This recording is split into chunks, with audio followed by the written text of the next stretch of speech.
convoy Steve Witkoff, who is here with his partner Lauren.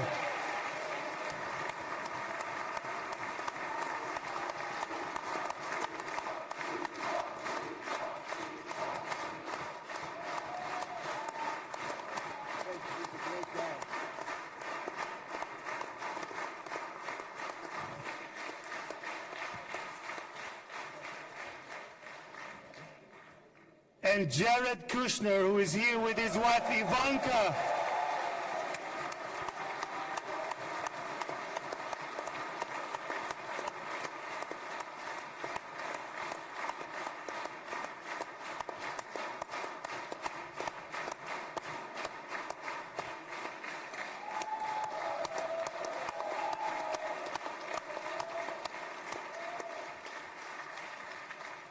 And thank you guys for everything that you have done to bring about this day. Ambassador of the United States to Israel, my dear friend and my absolute favorite rock star, Mike Huckabee. Do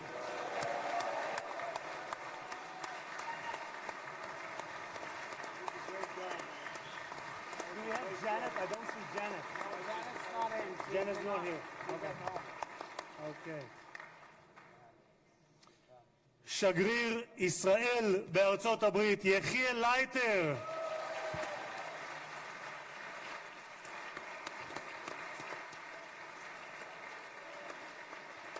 תודה.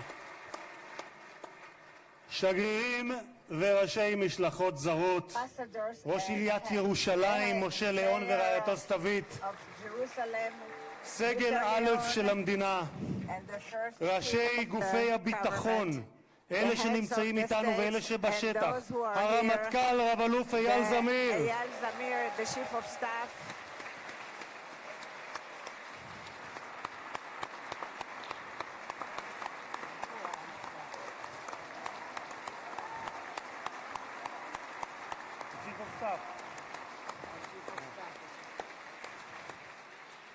המפכ"ל רב ניצב דניאל לוי, the head of the police, Daniel Levy, נציב שירות בתי הסוהר רב the גונדר head of קובי the יעקבי, prisons, Mr. הוא Yacobi, נמצא בשטח, הוא מאלה שנמצאים בשטח. one of those who is in נציב הכבאות וההצלה הרב תפסר אייל כספי, Mr. Eyal Kaspi, the head of the fire, ראש המוסד דוד the head ברנע, of the Mossad, Mr. David Barnea,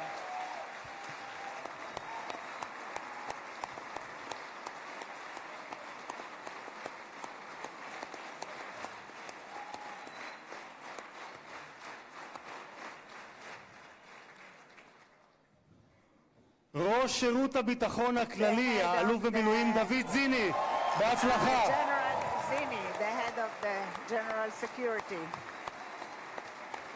Great success to you.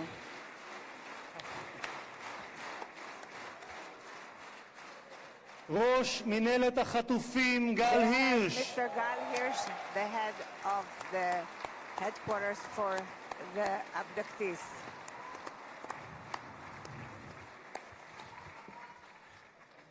ראשי ערים וראשי Mayors רשויות מקומיות, and the local authorities. מנכ"ל הכנסת שהרים בשלושה ימים ביקור שדרושים לו 3 חודשים לפחות, משה צ'יקו אדרי. In 3 days, which usually takes 3 months, Mr. Itzik Edry, מזכיר הכנסת עורך הדין דן the מרזוק, Secretary of the היועצת Knesset, היועצת המשפטית לכנסת the עורכת הדין legal שגית אפיק, counsel of the Knesset, קצין הכנסת ניצב יובל חן, and the head of the Knesset, חברי הנהלת הכנסת, members of the משפחות חטופים, management of the Knesset, משפחות שכולות, families of the bereaved, families of the abductees.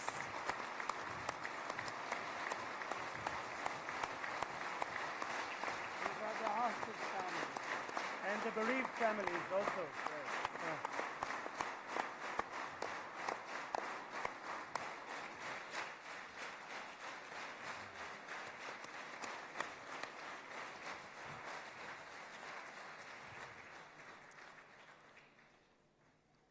סגל א' של המדינה, מכובדים מהארץ ומהעולם, ואני פותר בזאת את הדוברים הבאים יזכו כל המכובדים.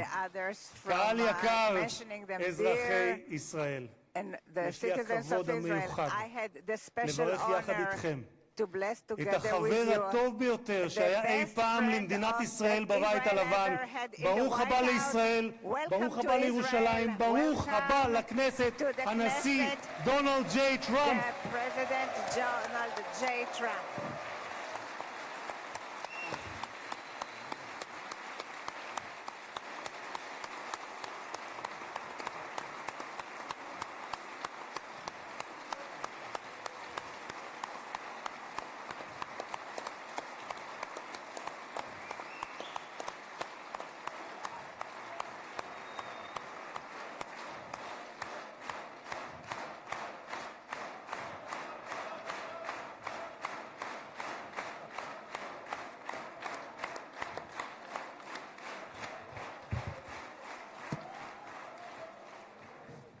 אדוני הנשיא, אני מבקש להודות לך על שהענקת לכנסת את הזכות והכבוד להיות הפרלמנט הראשון מחוץ לארצות הברית שאתה מבקר בו בכהונתך הנוכחית.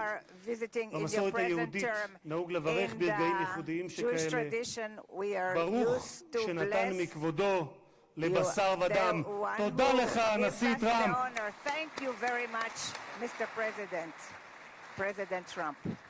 כבוד הנשיא, לפני 2000 שנה הוגלינו בכוח הזרוע מנחלת אבותינו, אבל בכל התפוצות בהן חיינו מעולם לא שכחנו את ירושלים, הלב הפועם של העם היהודי מאז נוסדה כבירתו לפני 3,000 שנה, ואליה התפללנו שנה אחר שנה אחר שנה. לפני 7 שנים היית אתה, הנשיא טראמפ, שבשם ארצות הברית של אמריקה הכרת בריבונות הישראלית על ירושלים.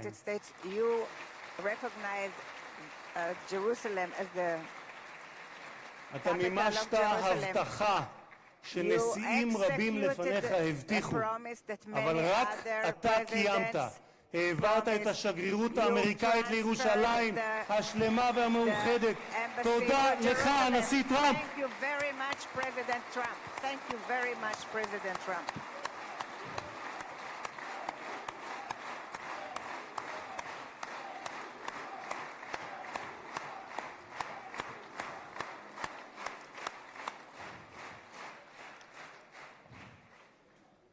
לפני הקמתה נאלצה מדינת ישראל להילחם, אך תמיד הושיטה את ידה לשלום.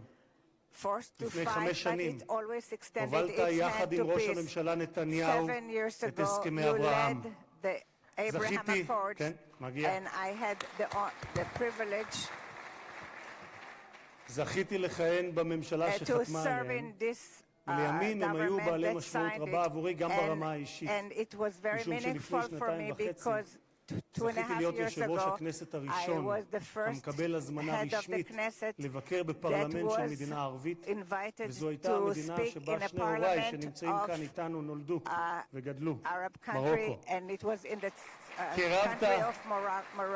קרבת בין ישראל לבין 4 מדינות ערביות בהסכם שבבסיסו שלום תמורת שלום. תודה לך, הנשיא טראמפ. Thank you very much, President Trump.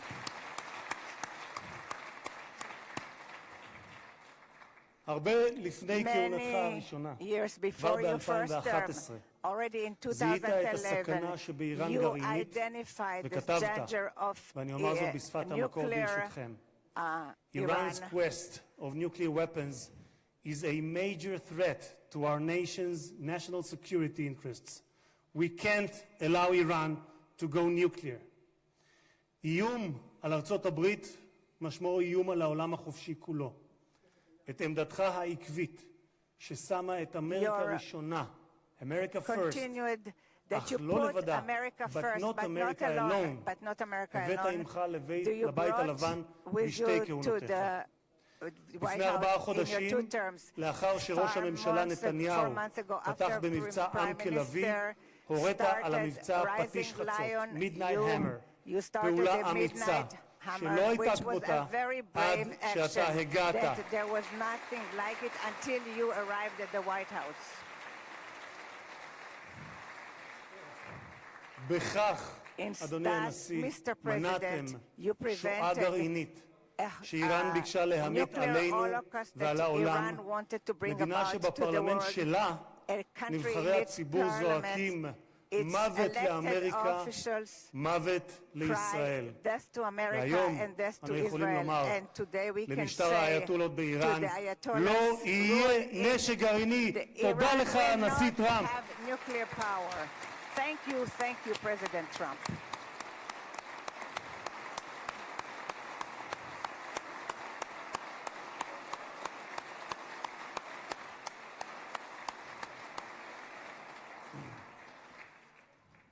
כבוד הנשיא, היום העם היהודי מציין את סיום חג הסוכות ומחר נציין את שמחת תורה.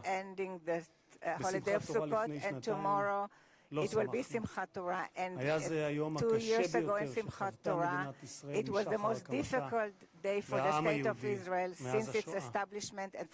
עשרות פעמים הגעתי יחד עם מנהיגים זרים למקום הטבח, עם רבים מהם ישבתי לצפות בתיעוד המצולם של הזוועות שאני יודע שגם אתה ראית. שבועות ספורים לאחר ה-7 באוקטובר ליוויתי את ג'רד ואיוונקה שהגיעו לכאן לאזורים הקשים ביותר. ראינו את מה שקיווינו, היינו בקיבוץ כפר עזה ברעים, וראינו את מה שקיווינו שלא יחזור עוד בתולדות האנושות. מראות של פוגרומים, ילדים, נשים, קשישים, גברים, חיים שלווים שהיו ואינם עוד. השטן לא רק רצח, טבח, אנס ושרף רבים מאחינו ואחיותינו, הוא גם חטף אותם, מתים וחיים. מאז בני ישראל נלחמו את המלחמה הקשה, הארוכה וגם הצודקת בתולדותיהם. הפצע הזה של אחינו החטופים בשבי נותר פתוח ושותת דם מאז ה-7 באוקטובר, כאשר כל עם ישראל כאב את כאב החטופים ובני משפחותיהם, התלויים בין תקווה לייאוש, בין חיים למוות, עד הבוקר הזה. במשך שנתיים, במקום בו יושבים האורחים ביציע שמולנו, כבוד הנשיא, השקיפו מעלינו תמונות החטופים. הבוקר, לקראת האירוע ההיסטורי הזה, זכינו להוריד את התמונות עם חזרתם של החטופים למשפחותיהם. אני אעשה משהו ספונטני, אדוני הנשיא. את סיכת החטופים הזאת, בצבעי כחול קיבלתי מצביקה מור, אבא של איתן מור. אני מתכבד להוריד אותה, כי לפני רגע דיברתי עם צביקה, איתן כבר בידיהם, והם חוגגים את האיחוד הזה. תודה לך, הנשיא טראמפ. Thank you so much, President Trump. Thank you so much, President Trump.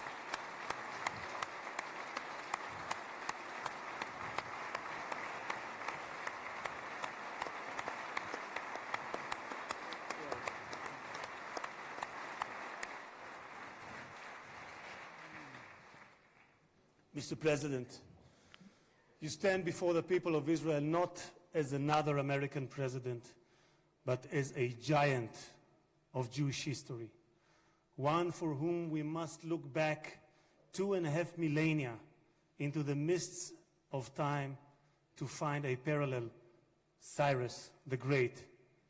You, President Donald J. Trump, are a colossus who will be enshrined in the pantheon of history. Thousands of years from now, Mr. President, the Jewish people will remember you. We are a nation that remembers. Far from being a local struggle, what we are witnessing is a global struggle, a global battle between the forces of extremism, radicalism, and fundamentalism, and those of freedom, liberty, and democracy. What the world needs now is not appeasers who feed the crocodile in the hope that they will be eaten last, like the kind we have seen recently at the UN General Assembly.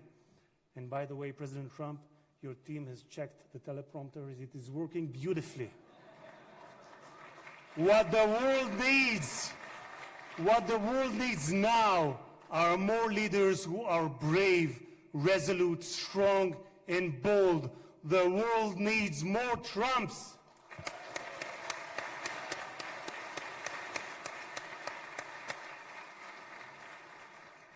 Mr. President, with your permission, I would like to take this moment to address Prime Minister Netanyahu.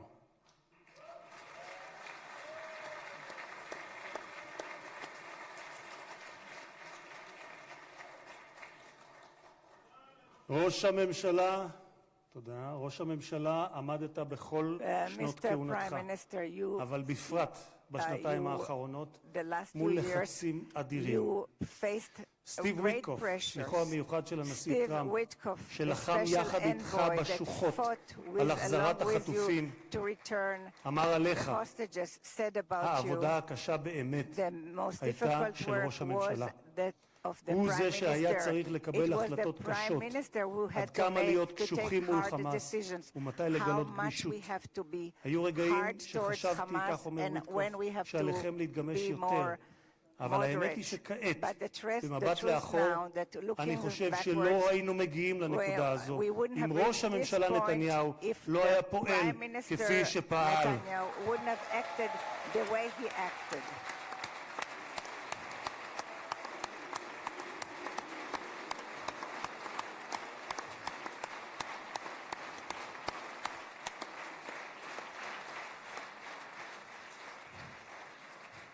גם הנשיא שלי, ממשיך וויטקוף, גם הנשיא שלי, אתה אדוני, הנשיא טראמפ, מאמין בכך. הוא מאמין שראש הממשלה נתניהו קיבל החלטות קשות מאוד, והיו אנשים פחות אמיצים שלא היו מקבלים החלטות כאלה. והנה אנחנו כאן היום משום שלחמאס לא הייתה ברירה, כך אומר וויטקוף. הם נאלצו להגיע להסכם הזה. הלחץ היה עצום ולכם יש צבא גדול. התקדמתם משמעותית בשטח וזה מה שהוביל להסכם הזה. כך אומר השליח וויטקוף. אדוני ראש הממשלה, אתמול בדרכו לישראל אמר הנשיא טראמפ שאתה הוא האיש הנכון. בזמן הנכון. ואני גאה לומר כאן, לעיני העולם, שבזכותך הגענו להישגים הרבים שאליהם הגענו. תודה לך, ראש הממשלה.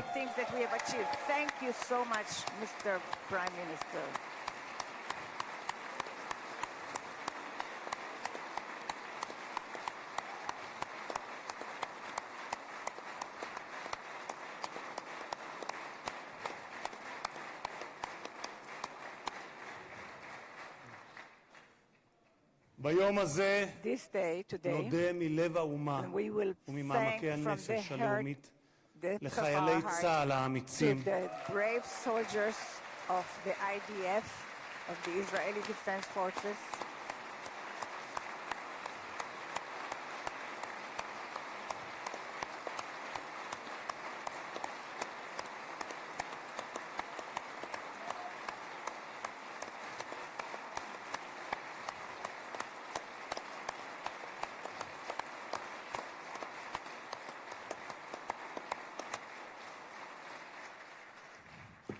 נודה לחיילי צה"ל האמיצים שהסתערו קדימה כאריות וסיכנו את חייהם כדי להגן על מדינת ישראל. רבים מהם נפלו והקריבו את חייהם למען המדינה שמרכינה את ראשה בפניהם ובפני משפחותיהם השכולות. דמם לא נשפך לשווא, כי בגבורתם ובהקרבתם הם הביאו לרגע הנשגב הזה, ושמותיהם ייוותרו חקוקים לעד בלב האומה.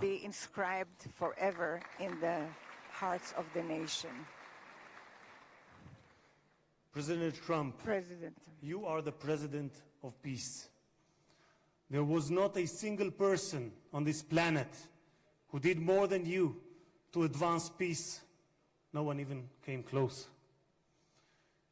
Your election to the presidency marked a turning point, not only for the United States, but for the entire world.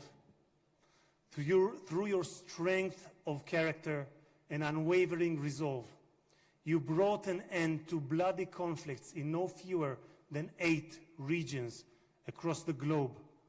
In less than 9 months, you became one of the most consequential presidents in history. You saved countless lives that would have been lost without your leadership. And as our sages teach, whoever saves one life, it is as though he has saved an entire world. You have proven that true peace is achieved through strength, and that only those who are prepared to use force in the present can prevent the need to use it in the future. Mr.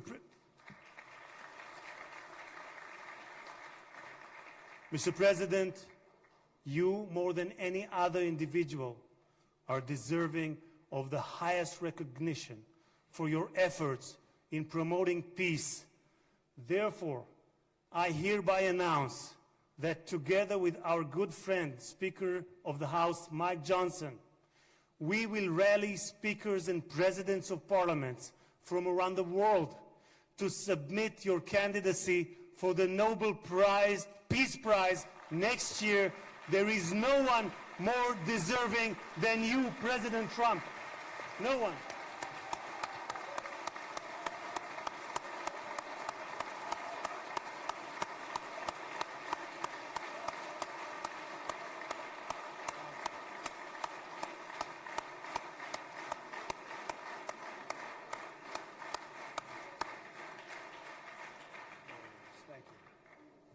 אדוני הנשיא, אנחנו ניצבים בפני ההיסטוריה ברגע נשגב שיחקק לדורות. זה יום מאוד מרגש לאזרחי ישראל, יום שכולנו ייחלנו לו. בספר ירמיהו משיב השם לרחל המבכה את בניה. מנעי קולך מבכי ועינייך מדמעה, כי יש שכר לפעולתך, נאום אדוני, ושבו מארץ אויב, ויש תקווה לאחריתך, נאום אדוני, ושבו בנים לגבולם.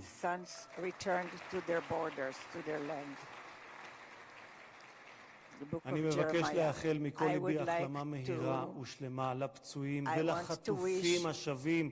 כמה טוב שבאתם הביתה. How happy we are and how good it is that you are back home. הנשיא טראמפ, מי ייתן והעושה שלום במרומיו יברך אותך, נשיא השלום, את ארצך ואזרחיה, את משפחתך וכל היקרים לך, ויעשה שלום עלינו ועליכם. May God bless you, President Trump. May God bless the United States of America. And may God bless the state of Israel. תודה רבה וחג שמח.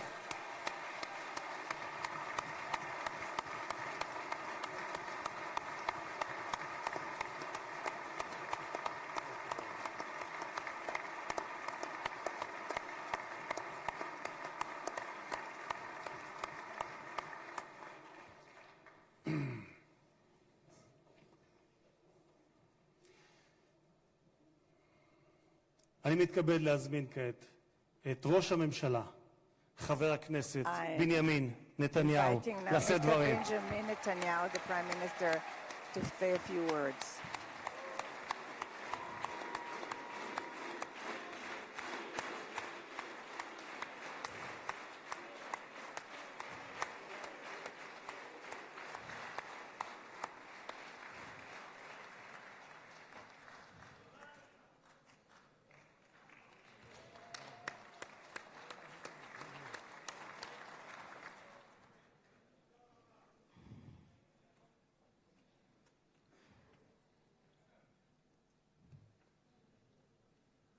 מכובדי הנשיא הרצוג ורעייתו מיכל, President Herzog and his wife Michal, מכובדיי הרבים, and the great honorary guests, ובראשם and headed by ידידנו הגדול, our great friend, נשיא ארצות הברית, the President of the United הנשיא States, דונלד ג'יי טראמפ.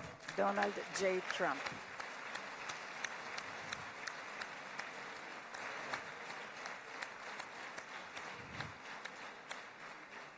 ברוך בואך לירושלים בירתנו הנצחית. ברוך בואך לישראל ביום המרגש הזה, exciting day that will be inscribed in the history of the annals of Israel, and you too, Mr. President, will be inscribed in the history of our nation, and you are already inscribed in the history of the world. And we remember our friends. We know your part, your important part, and the determined part of the return of the hostages. In this day, when we were informed today, an hour ago, that all our live hostages returned back to us. What excitement. How long we've waited for this moment, and we have committed to return everyone. And I want to thank you personally and on behalf of the whole nation. Thank you, Mr. President, President Trump. Thank you, Mr. President.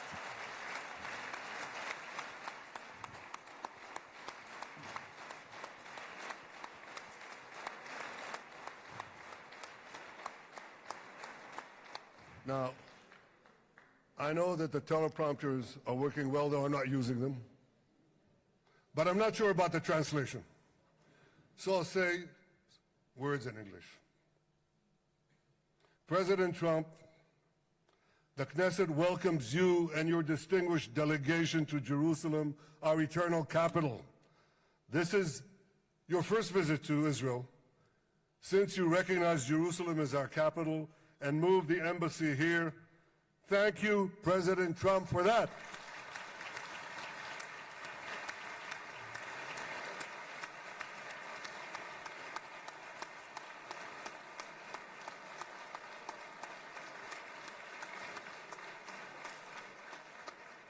There are many other reasons to thank you since your last visit here. Thank you for recognizing Israeli sovereignty over the Golan Heights.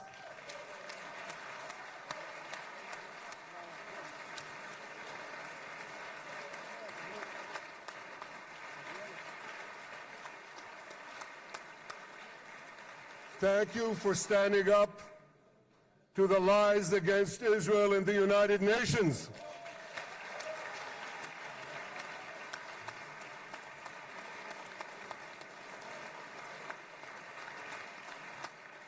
Thank you for recognizing in your 2020 peace plan our rights in Judea and Samaria, the ancestral homeland of the Jewish people.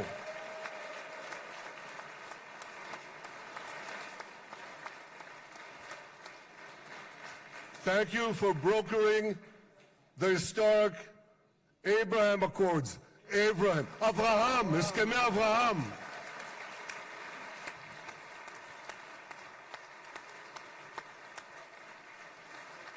Thank you for withdrawing from the disastrous Iran nuclear deal.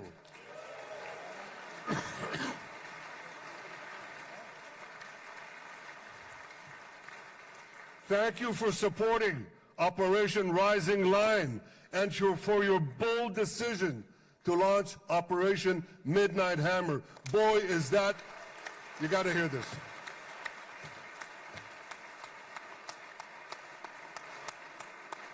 This is the most fitting name ever named for a military operation, because a little after midnight, you really hammered them.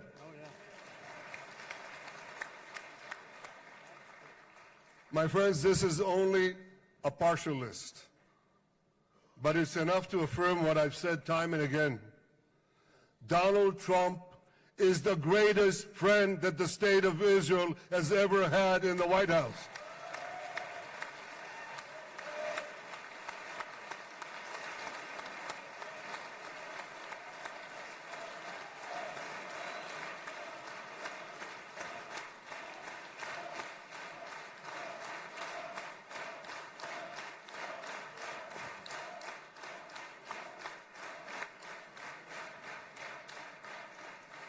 No American president has ever done more for Israel.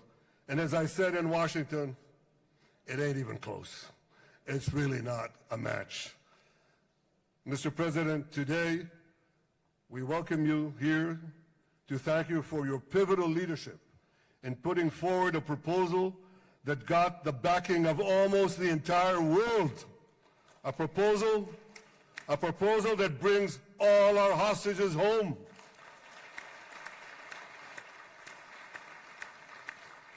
A proposal that ends the war by achieving all our objectives. A proposal that opens the door to an historic expansion of peace in our region and beyond our region. Mr. President, you are committed to this peace. I am committed to this peace. And together, Mr. President, we will achieve this peace. We've done it before. We've done it before in the Abraham Accords, and we'll do it again. Mr. President, today the Jewish calendar marks the end of 2 years of war. That war began on October 7th, on the Jewish festival of Simchat Torah. You always tell me, and you tell the world, remember October 7th. Mr. President, we remember. We remember the thousands of Hamas terrorists who stormed into our towns and kibbutzim. We remember the 1,200 people Hamas savagely slaughtered in cold blood, including dozens and dozens of Americans. We remember entire families burnt alive as they embraced each other. We remember the beautiful young Israelis brutally gunned down at the Nova Music Festival. We remember the hundreds of our citizens who were dragged into the dungeons of Gaza, including 12 Americans, men and women, young and old, babies and elderly Holocaust survivors. My friends, Mr. President, Donald, these monsters take babies as hostages. In response to this barbaric attack on October 7th, Israel did what it had to do. With indomitable courage, we set out to defend our people, to defeat our enemies, and to release our hostages. Our heroic soldiers fought like lions. They fought on the front lines of civilization and barbarism. Israel achieved amazing victories over Hamas and the entire Iran terror axis. Sinwar, Dev, Hania, Nasrallah, Assad, they're all gone.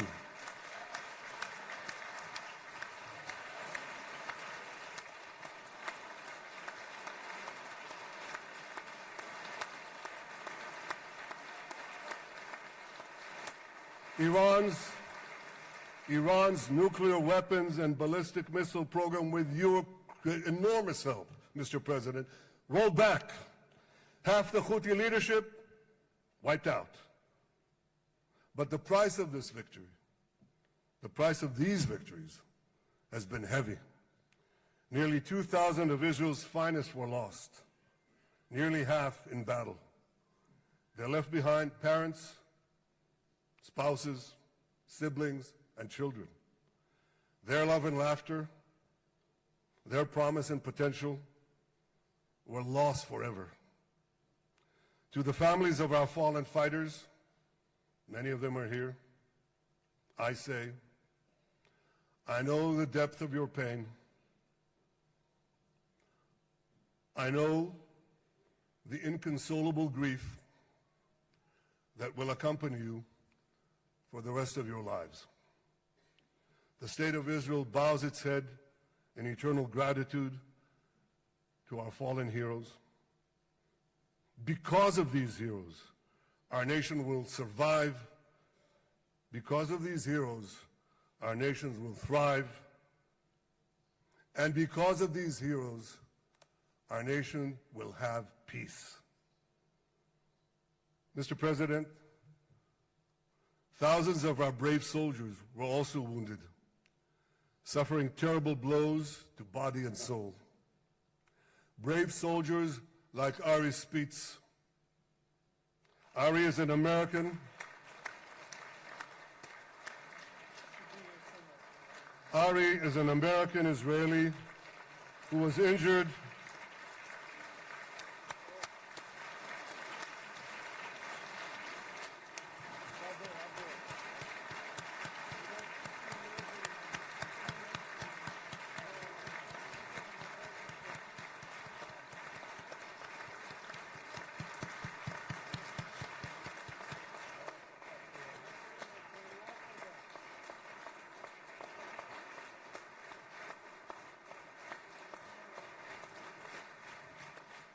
Ari is an American Israeli who was injured in Gaza while searching for Hamas terrorists and weapons.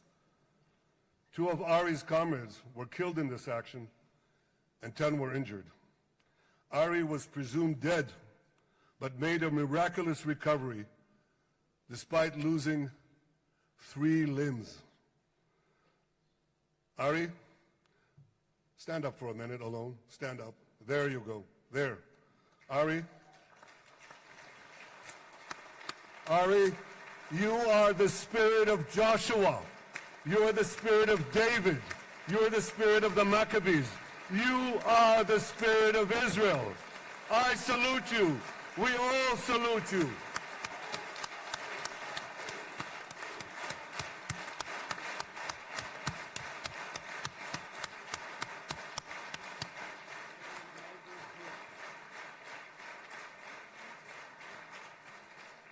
Sabine Tassa of Kibbutz Netiv HaAsara is watching us today from the Israeli consulate in Los Angeles. Sabine lost her husband and her oldest son on October 7th. She is the mother of 3 other boys. 2 of them, Koren and Shai, witnessed their father jump on a Hamas grenade to save his 2 sons. We all saw the film of those 2 boys crying out in pain, "Father is dead. Why? Why did God save me?" Mr. President, my friend Donald, I've seen some very tough things in my life. But I couldn't bring myself to watch those boys suffering again. So I didn't see this film except once. Yet Sabine, their mother, has had the strength and fortitude to show this film across the world. And my wife Sarah and I asked her, "Sabine, how do you do it? Why do you do it?" And she answered, "I do it to show the entire world the monsters Israel is fighting and the justice of our cause." This is what she's doing once again in Los Angeles. Sabine, you can hear me now, so I want to tell you on behalf of all of us, you embody the spirit of our biblical heroines, Deborah, Ruth, and Esther. You too are the spirit of Israel, and we all salute you.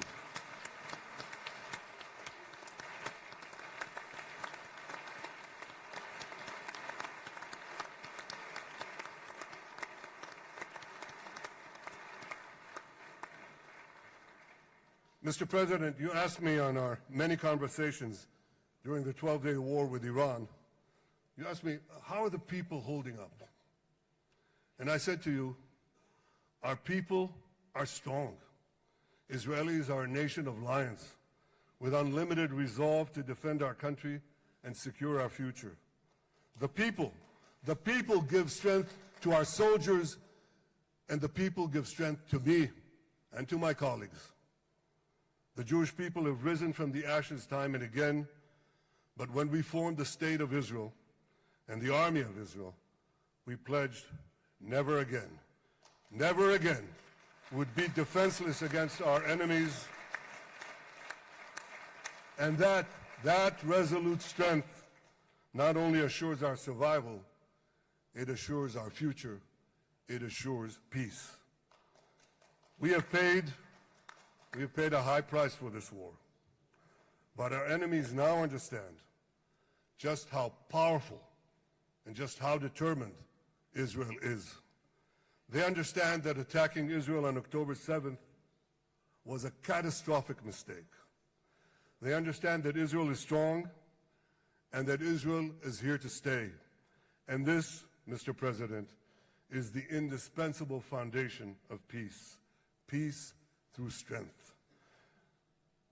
Ladies and gentlemen, this is a momentous day, a day of great joy as the remaining hostages come home. My wife Sarah and I have met with the hostage families many times. There were no words to describe their agony, only tears of bottomless sorrow and unimaginable pain. At the beginning of the war, I promised to bring all the hostages home. Today, with the indispensable help, the determined and focused help, the unremitting help of President Trump and his team, and with the incredible sacrifice and courage of the soldiers of Israel, we are fulfilling that promise.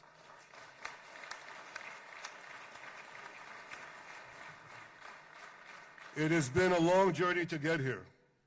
In the first week of the war, our brave soldiers put military pressure on Hamas, and the international community put diplomatic pressure on them. This enabled us to secure the release of over 100 hostages. In heroic rescue attempts behind enemy lines, Israel's special forces rescued 8 live hostages and brought back the remains of dozens more. But as time went on, we all know what happened. The diplomatic pressure was turned on its head. More and more governments bought into Hamas's false propaganda. More and more governments succumbed to anti-Semitic mobs in their own countries. They just turned on Israel. They called for us to surrender to Hamas demands, just leave Gaza immediately, they said, end the war without committing to disarm Hamas, without committing to demilitarize Gaza. Had Israel succumbed to those demands, not only would Sinwar, Nasrallah, Assad, and Iran's missile and nuclear program remain intact. Not only that, because in no time, the Hamas killers would be back on the border fence, ready to repeat the horrors of October 7th again and again, as they vowed to do. But just at that point of maximum pressure on Israel, a man named Donald J. Trump was elected President of the United States.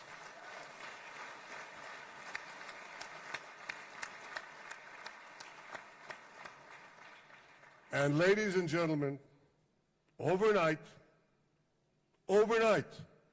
everything changed. Everything. We felt it right here. Mr. President, thanks to your unequivocal backing of Israel, we secured a second hostage deal within weeks of your election. And in the months that followed, we worked closely together to forge a path to bring the remaining hostages home and end the war. End the war in a way that ensures the disarming of Hamas, the demilitarization of Gaza, and that Gaza would never again pose a threat to Israel. 2 months ago, you fully backed my decision to send the IDF into the last Hamas stronghold in Gaza City. You shared my view that this military pressure would help free the hostages. And despite all the criticism, all the naysayers, we were right. Hamas caved in.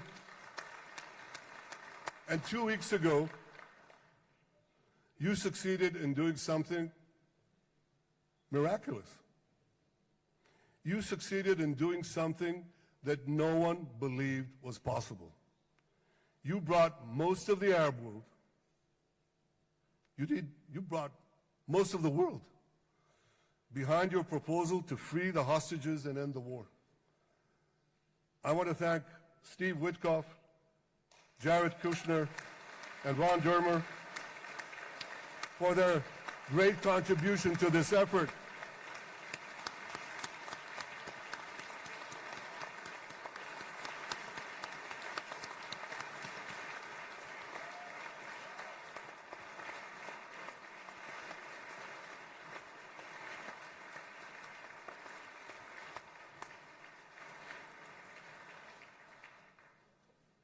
and I want to thank our negotiating team.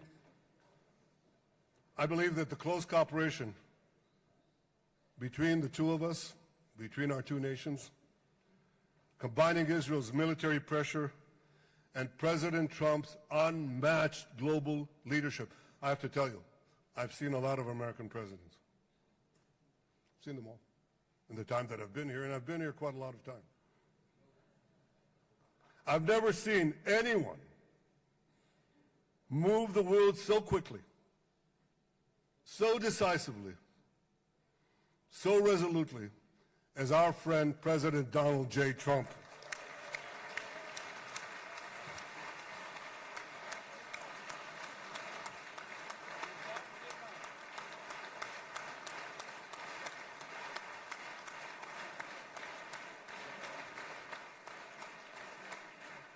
With our military pressure and President Trump's global leadership, we achieved this historic moment. It's a moment of indescribable joy as our nation embraces our sons who are coming home. Mr. President, this week, Jews around the world are going to read the book of Ecclesiastes, Kohelet, in the Bible. The Bible has many miraculous moments. One of them was your decision to bomb Fordo. I think it was a pivot of history because it wasn't meant only to bomb Fordo. That action and your previous action of taking out Qasem Soleimani, the architect of death, I think that changed the balance of power in the world. You brought America back again to the driver's seat.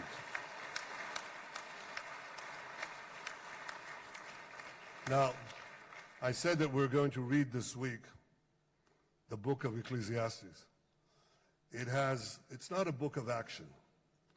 It's a book of meditations, of thought, a perspective on life and on death.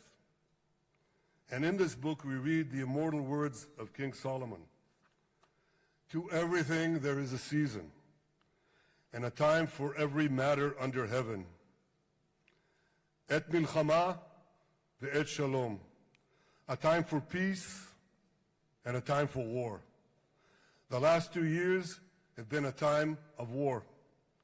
The coming years will hopefully be a time for peace.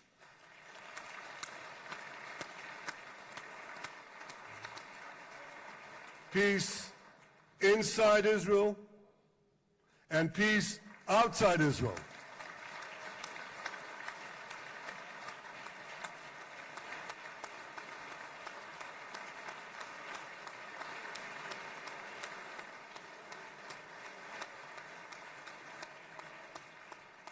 I look forward to continuing marching with you on the path we paved together with the Abraham Accords.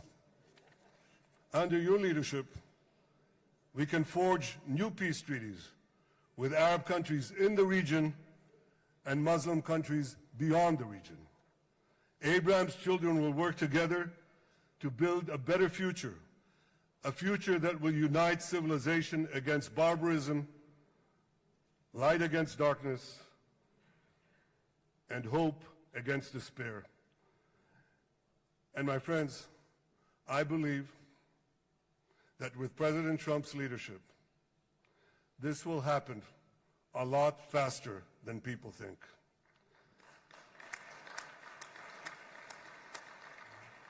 As Prime Minister of Israel, I extend my hand to hold those who seek peace with us. No one wants peace more than the people of Israel.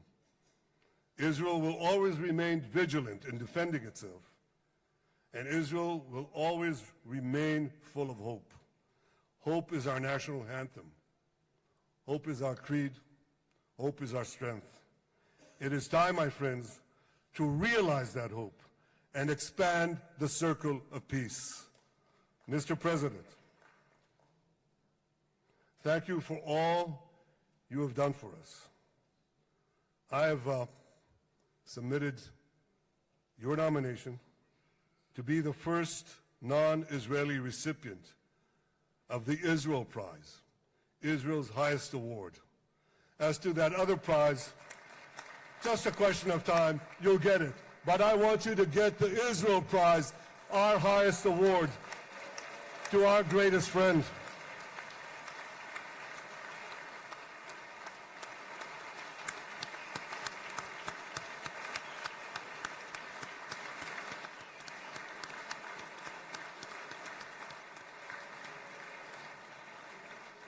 When others were weak, you were strong. When others were fearful, you were bold. When others abandoned us, you stood by our side. On behalf of the government and people of Israel, I thank you for your extraordinary friendship. Thank you for helping bring our hostages home. Thank you for supporting Israel's march to victory. Thank you for paving a path to peace.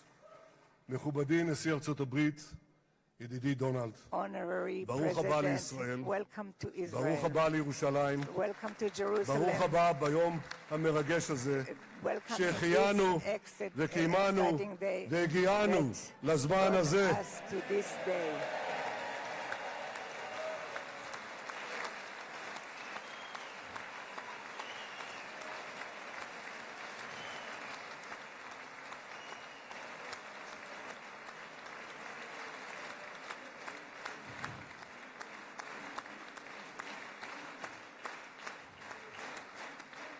May God bless you and your family, Mr. President. May God bless America. May God bless Israel. And may God bless the covenant between our two promised lands. Thank you, Mr. President.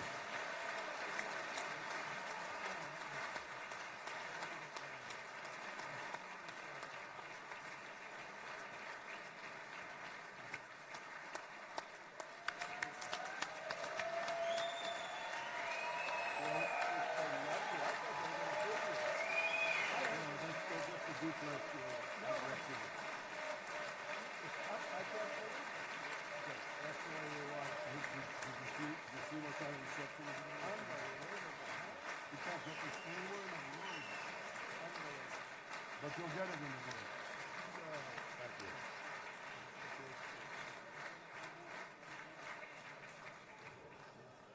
The President. Where?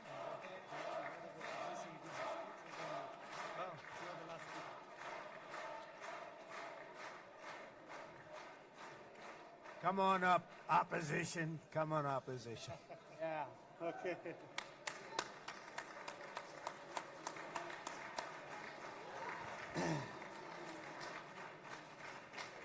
אני מתכבד להזמין כעת את ראש האופוזיציה, חבר הכנסת יאיר לפיד.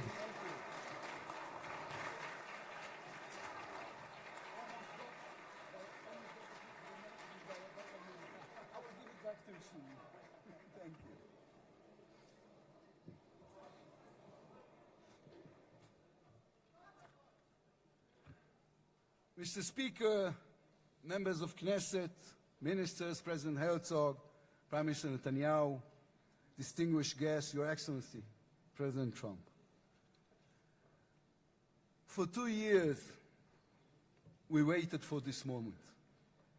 2 years of sleepless nights, 2 years without air in our lungs. Our eyes are filled with tears today. Our hearts are filled with gratitude. Our children are coming home.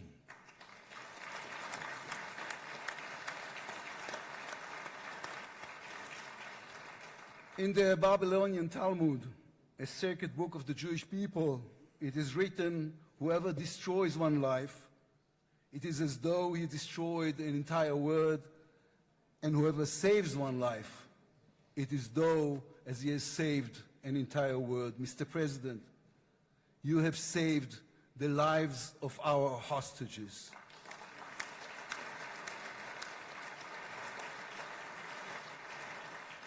But you saved so much more. You have saved the souls of the bereaved whose loved ones now will be brought home for burial. You have saved thousands of soldiers who will now not fall in battle. And you have saved millions from the horrors of war. You have saved more than one life, and each life is an entire world. This is a historic moment, and a reminder that history is shaped by people. It is shaped by those who know the past, but have the vision to change the future. When you were elected, you declared that you would be the president of peace. You have kept your word.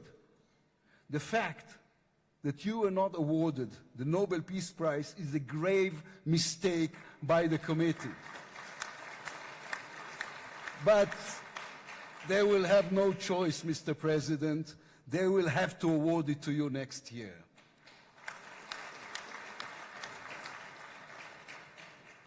Peace will not come by waiting. It will come by building, by reaching out, and by daring once again to believe. You, Mr. President, have done the unimaginable. We will be eternally grateful. But we also need to take responsibility. The destiny of Israel will always be written by the people of Israel.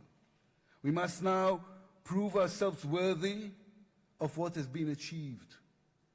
From its founding, Israel has said to the world that our strength, our power, rest upon our values. Israel is the strongest country in the Middle East because we are the only democracy in the Middle East.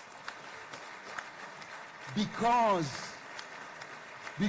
we believe in the principles laid in our Declaration of Independence, which says Israel will ensure complete equality of social and political rights to all its inhabitants, irrespective of religion, race, or sex. It will guarantee freedom of religion, conscience, language, education, and culture. It will safeguard the holy places for all religions. Those are our values. That is who we are as people, as a country. Our neighbors must understand one more thing about us. We are not going anywhere. The Middle East is our home. We are here to stay. Our story did not end in the Bible. It began there. It continues in our laboratories and universities, in our innovation hubs. Hamas, Hezbollah, Iran, and the Houthis, they all read the wrong intelligence reports. The real intelligence report on Israel's intentions is found in the book of Genesis. And I will give you and your descendants after you the land of Canaan for an everlasting possession. We call upon the nations of the Islamic world, on all our neighbors, Saudi Arabia, Syria, others. We are here to stay. We can do great things together. Come and talk to us. Mr. President, you are the one who can make it happen as you did with the historic Abraham Accords. Then too, no one believed it was possible. Then too, you imposed your vision on everyone. While others spoke of difficulties, you created opportunity. You can be the one to bring the next wave of peace. The people of Israel support this. They want this. We are ready. And you can later today in Egypt with your unbelievably talented team, my friends, Steve Witkoff, Jared Kushner, Marco Rubio, Pete Hegseth, forge a regional alliance that will change not only the Middle East, but the entire world. After 2 years of war, the peoples of this region should look around and ask themselves, whose situation is better? Those who chose the path of peace, or those who chose the path of war. Those who invested in their people, in the education of their children, in science and education and technology, or those who invested in hate and in violence. From here I say to all those who demonstrated against Israel these past 2 years, on the streets of London and Rome, in Paris and in Columbia University. I do not represent the government. As you know, I am the leader of the opposition. And I tell you, then, you were deceived. You were deceived. Propaganda experts, funded by terror money, manipulated you. Now that the war has stopped, you have time and a chance to go and learn the facts. The truth is, there was no genocide, no intentional starvation.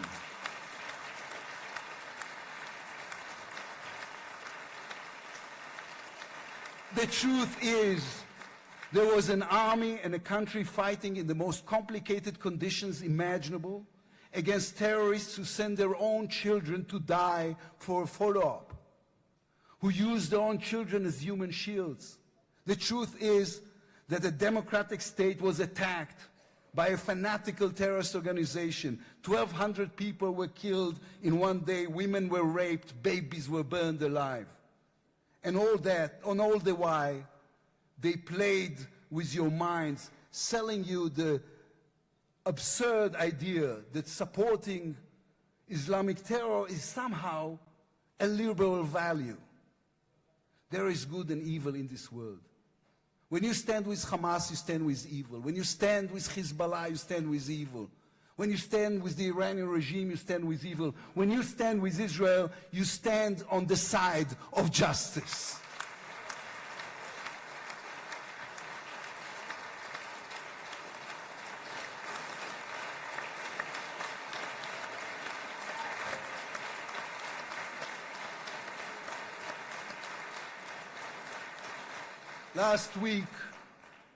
Last week I attended the 7th October memorial ceremony. An inspirational woman called Galit Dan spoke on stage. Galit had a daughter, Noya, a 13-year-old girl who was autistic like my daughter. And Noya was full of light. She loved Harry Potter. On that dark day, Noya was sleeping at her grandmother's, Carmela's house in Kibbutz Nir Oz. Carmela was 80 years old. Their bodies, grandmother and granddaughter, were found embraced. They were murdered together. On stage at the ceremony, Galit said a sentence that moved us all. We don't want revenge, she said. We want redemption. Today, the redemption begins. Israel has endured 2 terrible years on the battlefield and in the international arena. But in those 2 years, we also rediscovered our own greatness. We remember how good we can be. Our pilots who took control of the skies over Iran. Our industries leading the world in technology. Our civil society, which reached out to help every victim of the war. We will move forward toward a different future. Our heroic soldiers who saved us all will fold away their uniforms and rise as teachers and engineers, scientists and innovators, investors and small business owners. We will never be able to repay the debt to those who sacrificed everything these past years, to those who, as President Lincoln said, gave the last full measure of devotion. We can only be worthy of them, worthy of their sacrifice. Mr. President, allow me to speak also to the businessman in you, the deal maker who understands value. If there were one stock in the world I would invest in today, it is the State of Israel. If there were one nation that deserves unrestricted access to GPU chips, to AI and SMR technologies, to American markets, It is the State of Israel. Israel's future is intertwined with our eternal alliance, our strategic and moral covenant with our greatest friends, the United States of America. This war is over. We will always need to stay vigilant, to guard against those who seek our destruction. But the State of Israel is about to reinvent itself. The challenges ahead demand not only strength, but a new vision. It's time to take a new path, to be a nation that is advanced and thriving and peace-seeking. We have waited for this moment, for the end of the war, for the return of the hostages, for the chance to rechannel our grief and loss into the energy needed to rebuild our nation. Thanks to you, Mr. President. Thanks to our soldiers, our lions. Thanks to the millions of great Israeli patriots who filled the streets and the square and never, not for one moment, gave up on the hostages. Thanks to all of them, the strength within us can now rise, succeed, and build for our future and for our children. Thank you very much. God bless the United States of America. Am Israel Chai.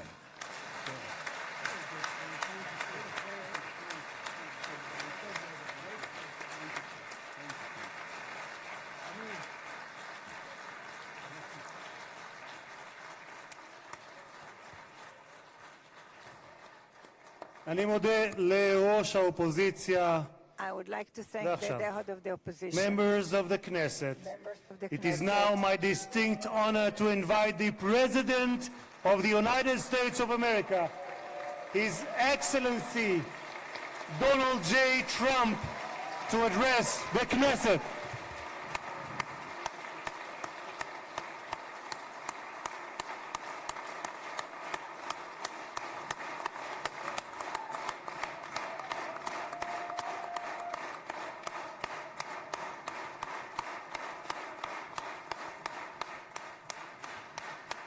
Thank you very much. Thank you. Thank you very much, everybody. It's a great honor. Nice place. Very nice place. Mr. President, Mr. Prime Minister, Mr. Speaker, esteemed members of the Knesset and cherished citizens of Israel, we gather on a day of profound joy, of soaring hope, of renewed faith, and above all, a day to give our deepest thanks to the Almighty God of Abraham, Isaac, and Jacob.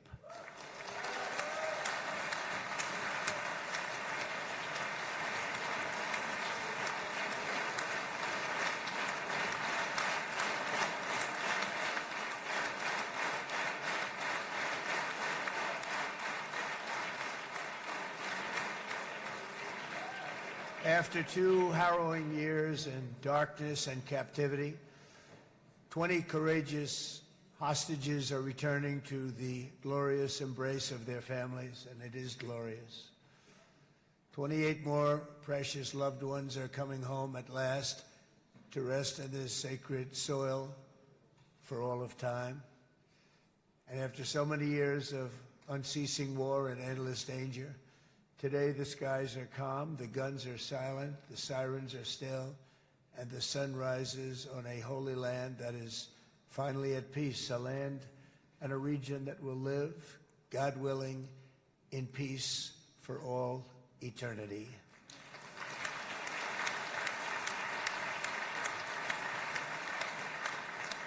This is not only the end of a war, this is the end of an age of terror and death, and the beginning of the age of faith and hope and of God. It's the start of a grand concord and lasting harmony for Israel and all the nations of what will soon be a truly magnificent region. I believe that so strongly.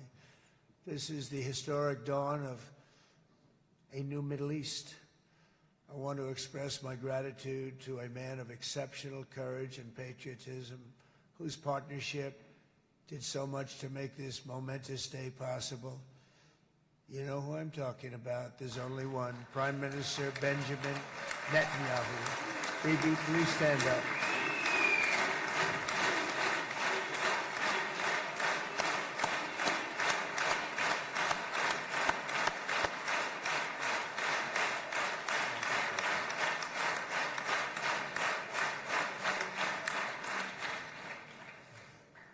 And he is not easy, I want to tell you. He's not the easiest guy to deal with, but that's what makes him great. That's what makes him great.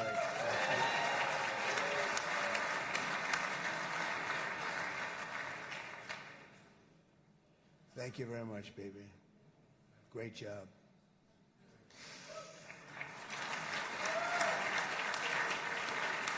And let me also convey my tremendous appreciation for all of the nations of the Arab and Muslim world that came together to press Hamas to set the hostages free and to send them home. We had a lot of help. We had a lot of help from a lot of people that you wouldn't suspect, and I want to thank them very much for that. It's an incredible triumph for Israel and the world to have all of these nations working together as partners in peace. And it's pretty unusual for you to see that, but it happened in this case. This was a very unusual point in time, a brilliant point in time. Generations from now, this will be remembered as the moment that everything began to change, and change very much for the better. Like the USA right now, it will be the golden age of Israel and the golden age of the Middle East. It's going to work together. I'd like to thank several great American patriots for their invaluable help in getting something done that almost everyone thought was absolutely impossible. We were wasting our time. So many people said, "You're just wasting your time." But we weren't, because we had talented people working with us, and we had people that loved your country, and frankly, people that loved the region. They loved the Middle East.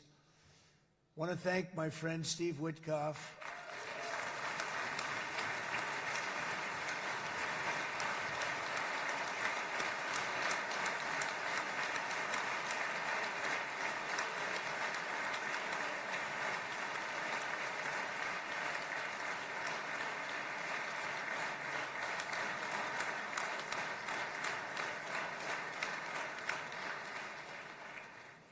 You know, Steve was chosen by me.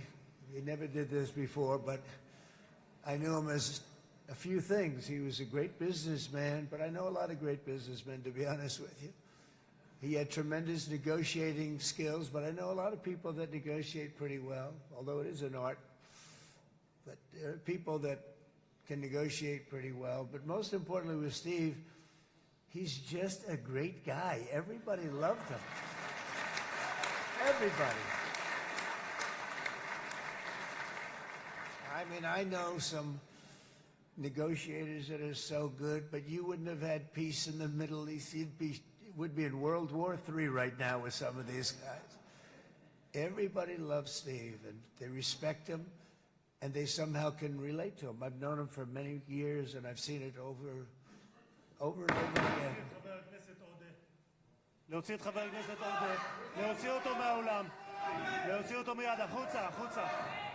Please expel this Knesset member. Please expel this Knesset member. להוציא גם את חבר הכנסת כסיף. להוציא את חבר הכנסת כסיף מהאולם. Expel Knesset member Kasif out of the hall. Please expel him immediately.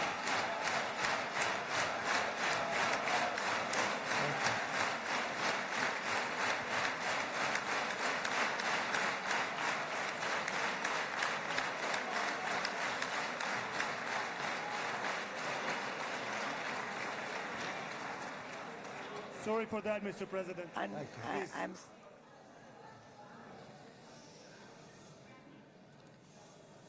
That was very efficient.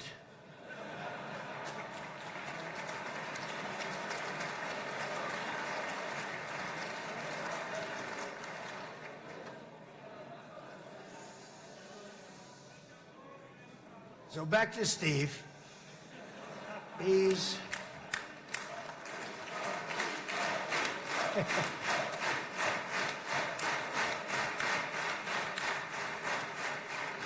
But I tell one story because he was so involved, and then we called in Jared. We need that brain on occasion. We got to get Jared in here. We got to get a certain group of people. But Steve started this all by himself. I call him Henry Kissinger, who doesn't leak, okay? Henry is a big leaker. He leaked. Steve doesn't leak. Steve just wants to get the job done. He wants to do what's right. But I'll give you just a quick story because, as you know, he's working on the war with Russia and Ukraine, a war that would have never happened if I were president. A shame. 7,000 young soldiers a week are being killed. More than that this last week. It's a shame. Should have never happened. But it did happen, and we won the race, and I took over this horrible war that's been raging, and I thought it would be easily settled. I thought it was a hell of a lot easier than doing what we just did very successfully with Israel and a lot of other people. But this came first, and we'll get that one. But I set up a meeting for him to meet with President Putin, thinking it would be a 15 or a 20-minute meeting. Steve had no idea about Russia, had no idea about Putin too much, didn't know too much about politics, wasn't that interested. He was really good at real estate, but he had that quality that I was looking for, and I didn't see it around in too many ways. And I set up the meeting with Putin, and I called. I said, is Steve finished yet? That was about a half an hour into the meeting. No, sir, he's not. He's still inside. This is in Moscow. I said, well, how's he doing? I don't know, sir. He's still inside. I called up an hour later. Let me speak to Steve. Sir, he's still with Putin. He's with President Putin. I said, wow, that's a long meeting, 1 hour. I called up an hour later, he was still with Putin. 3 hours later, he was still with Putin. 4 hours later, he started to get the word that he was going to be coming out soon. And in 5 hours, he came out. I said, what the hell were you talking about for 5 hours? And he says, just a lot of interesting things. We're talking about a lot of interesting things, including what he went in there for, but you can't talk about it for 5. You can talk about it for a certain period of time, and you know what you're getting. But that's a talent. That's a talent, where you can do that. Most people I'd send in, number one, they wouldn't be accepted. Number two, if they were, the meeting would last 5 minutes, and that's what happens with Steve. Everybody loves him. They love him on this side. They love him on the other side. And he really is. He's a great negotiator because he's a great guy. So thank you very much, Steve, very much.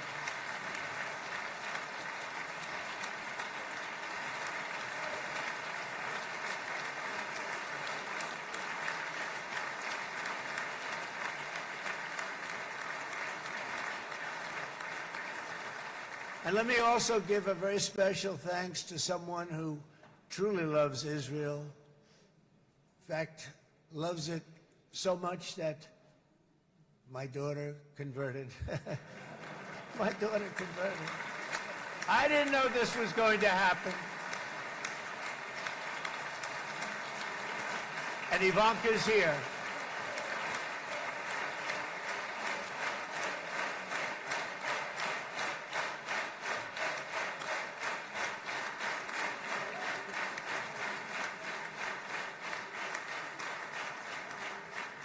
And Bibi, you do know this was not in the cards for me. You understand that. And she is so happy, and they are so happy. At least I think they're happy. If they're not, we have a big story, right? No, they have a great marriage, and they get along great. They're best friends. They have a very special relationship. But Jared has been so helpful. He really did something very special. He established the Abraham Accords with a group of very wonderful people. I like calling it the Avraham Accords, because people that, right? Avraham. It's so cool. It's so much sort of nicer, you know, the Abraham versus the Avraham.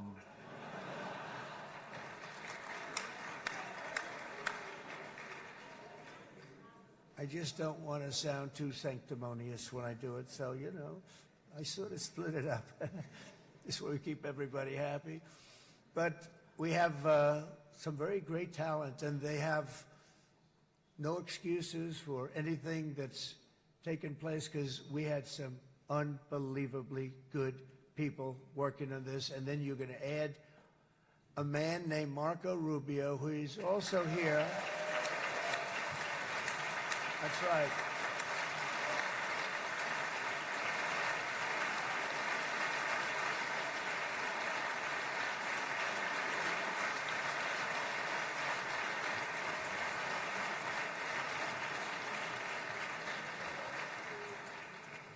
And I have a prediction that Marco will go down, I mean this, as the greatest Secretary of State in the history of the United States. I believe that. I believe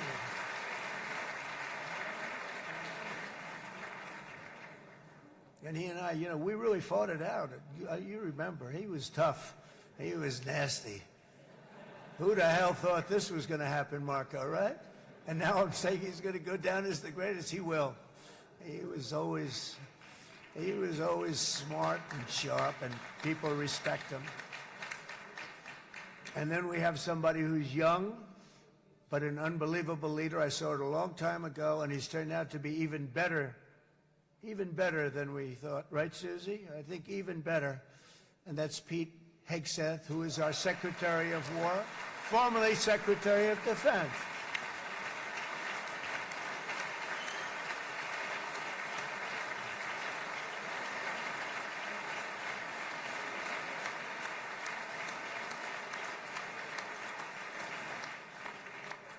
And as you know, we decisively won World War I.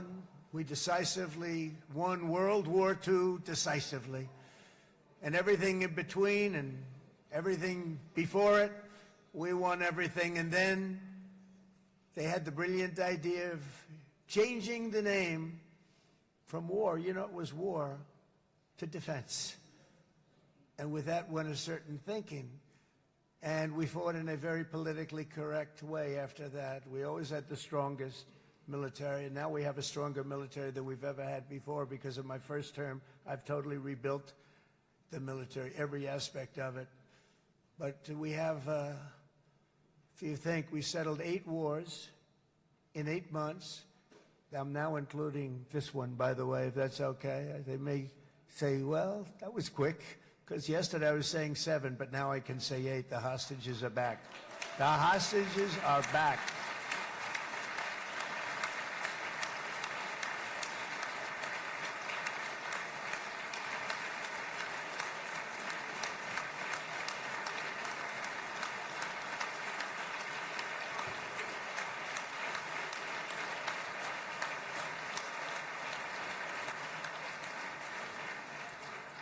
It is a good feeling. Isn't that nice to say? You know, I just said the hostage. First time I said the hostages are back. It feels so good to say it.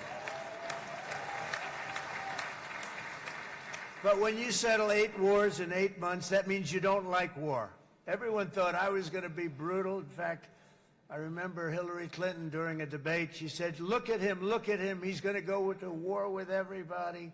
And actually, she said, he's got a personality that's all about war. No, and my personality actually is all about stopping wars, and it seems to work.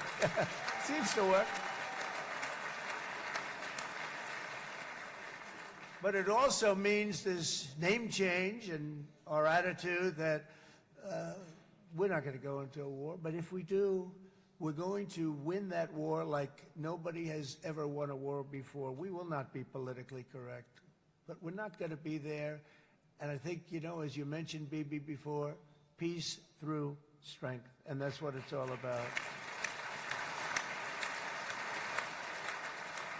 The United States has the greatest and most powerful military in the, right now, history of the world. I can tell you we have weapons that nobody's ever dreamt of. I only hope we never have to use them.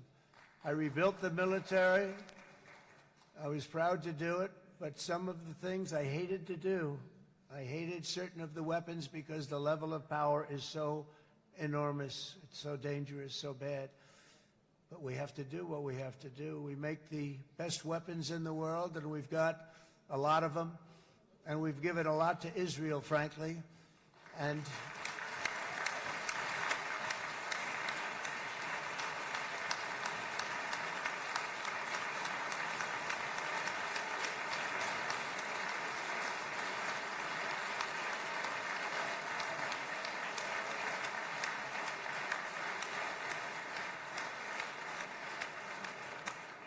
I mean, Bibi would call me so many times, can you get me this weapon, that weapon, that weapon? Some of them I never heard of, Bibi, and I made them. But we'd get them here, wouldn't we? Huh? And they are the best. They are the best. But you used them well. It also takes people that know how to use them. And you obviously used them very well. But so many that Israel became strong and powerful, which ultimately led to peace. That's what led to peace. So as we celebrate today, let us remember how this nightmare of depravity and death all began. 2 years ago, on the eve of the Simchat Torah holiday, thousands of innocent Israeli civilians were attacked by terrorists, and one of the most evil and heinous desecrations of innocent life the world has ever seen, the worst slaughter of Jews since the Holocaust. The cruelty of October 7th struck to the core of humanity itself. Nobody could believe what they were witnessing. The United States of America grieved alongside you, and we mourned for our own citizens who were so viciously taken that day. And to all the families whose lives were forever changed by the atrocities of that day, and all of the people of Israel, please know that America joins you in those two everlasting vows: never forget and never again.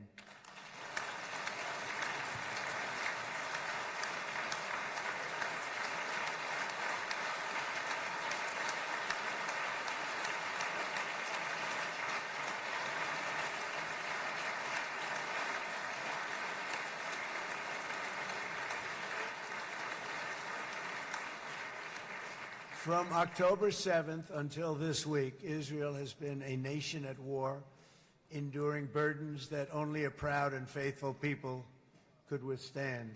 It was a very tough period of time. For so many families across this land, it has been years since you've known a single day of true peace. But now at last, not only for Israelis, but also for Palestinians and for many others, the long and painful nightmare is finally over.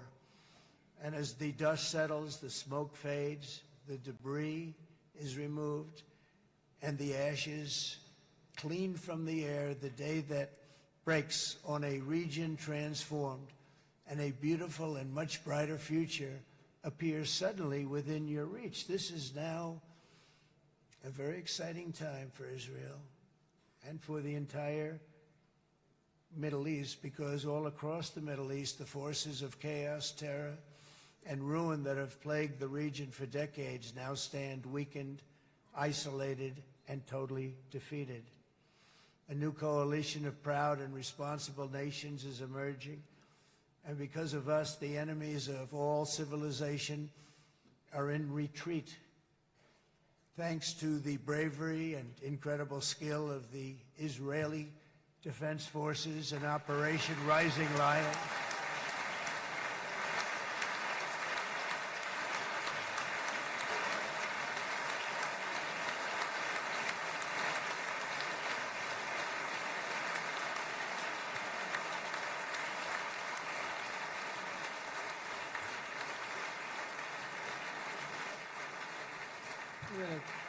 That's central casting. Let's put him in a movie. Look at him.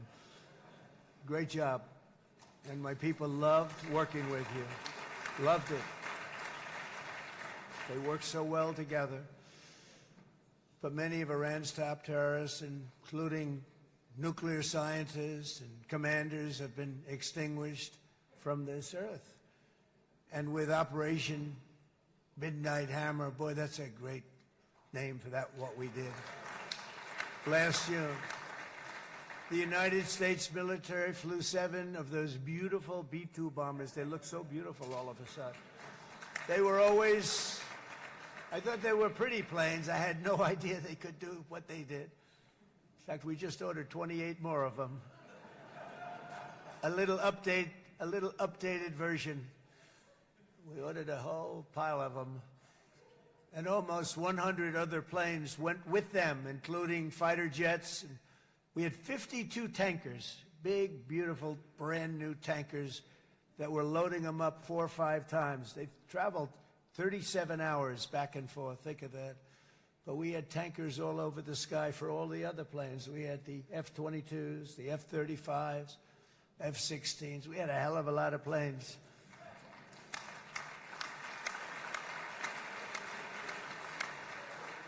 So we had 52 gas stations in the sky. That's what they call them. I'll tell you, I wouldn't want to be flying one of them. We have our great General Raisin Cain right here. General, stand up. This guy. What a general. Thank you.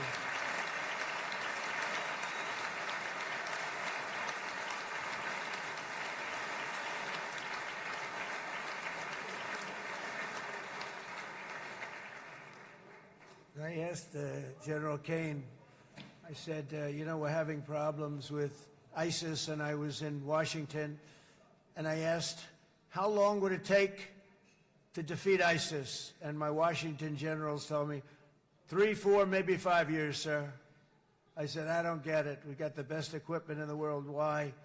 So I flew to Iraq, and I met with a man named Cain. He said, what's your first name? He said, they call me Raisin, sir. I said, wait a minute, your name is Raisin Cain? I've been looking for you for a long time. You gotta be kidding.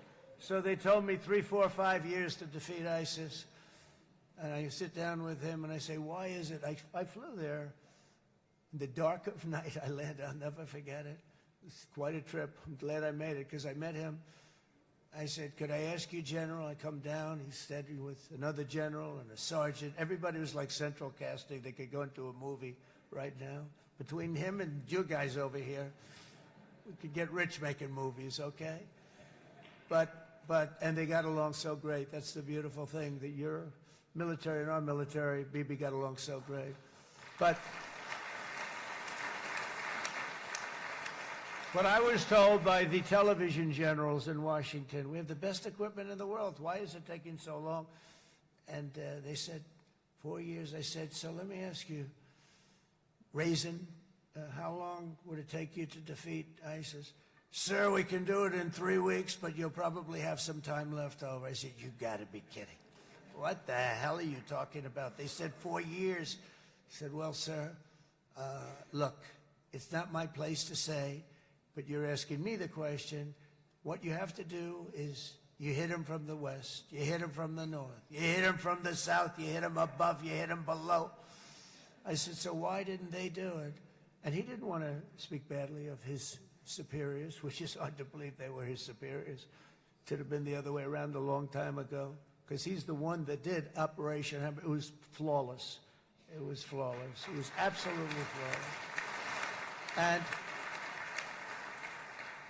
And I said, so you really think you can do it in 4 weeks? Yes, sir, 100%. You have to do it differently than they were doing it. They were using one base, and it was hundreds of miles away. And he says, we have all these portable bases all over the Middle East. And they didn't want to use them because they didn't want to offend the country where the portable, they wouldn't have even known what the hell the planes were going up, right? They wouldn't have known, but he said, no, they didn't want to defend anybody, offend anybody, but we can do it in 4 weeks. I said, you sure about that? I'm going to call you back. I'll call you back on Monday. I'm going back to Washington. But you think 4 weeks? Yes, sir, I think we can do it in 4 weeks. We'll have time left over. So I call him on Monday. I said, you think you can do it? 4 weeks. I said, go ahead and do it. He did it. I'll tell you, he did it in 4 weeks, less than 4 weeks. So, General, stand up, please. Again, this is a real general. This is not a television general. He doesn't want to go on television.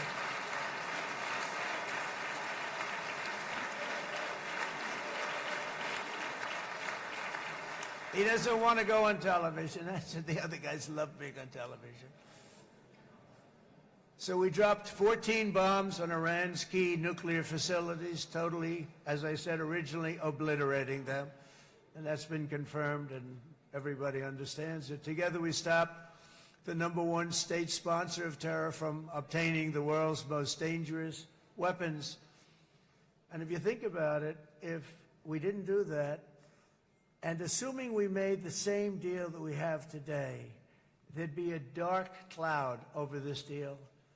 And #1, it wouldn't happen because the other Arab and Muslim nations really wouldn't feel comfortable making the deal that we have now, right? If Iran had that nuclear weapon that they were about 2 months away from having. They would have had it in 2 months or maybe less than that. They were right at, this was our last shot. They looked at it for 22 years. This was our last shot. The pilots told me that. They said, 22 years, sir, they looked at it. Our predecessors looked, they studied it.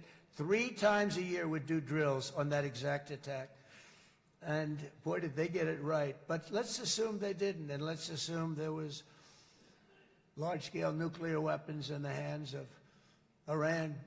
We couldn't be here today. Even if we signed the deal, which we couldn't do because a lot of people would not want to have anything to do with it, we took a big cloud off of the Middle East and off of Israel.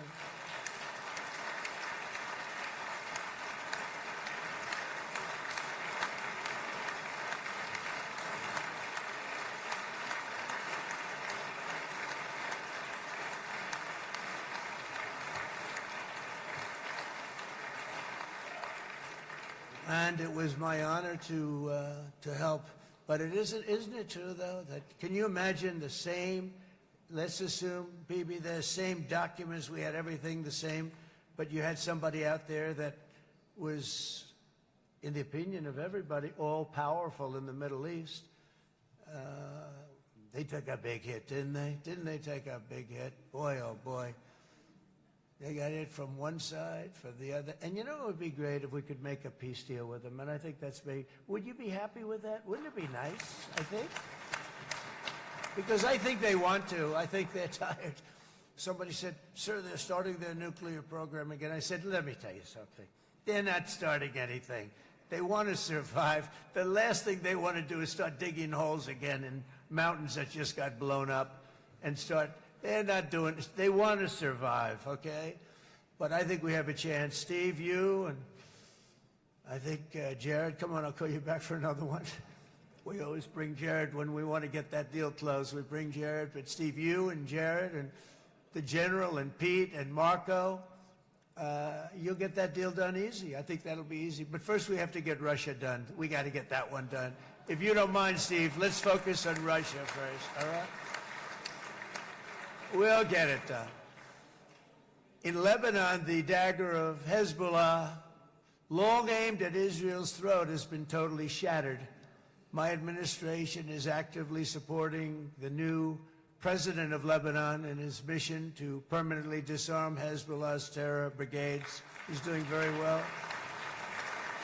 And build a thriving state at peace with its neighbors. And you're very much in favor of that, I know. And it's good things are happening there, really good things. And with this week's ceasefire, we've achieved the most challenging breakthrough of them all. The most challenging breakthrough maybe ever. I mean, I've never seen anything like it. I've been involved in a lot of success. I have never seen anything like what's going on today all over the world. People are dancing in the streets, not just in Israel. They're dancing in the streets of countries that would have never danced in the street about what's happening today. They're dancing in those streets.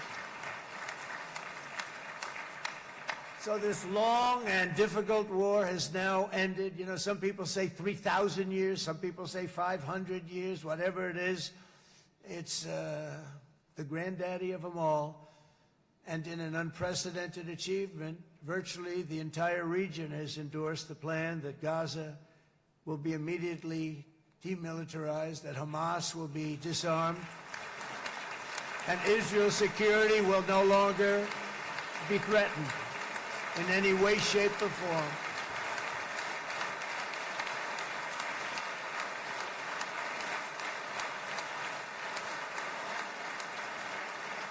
So Israel, with our help, has won all that they can by force of arms. You've won.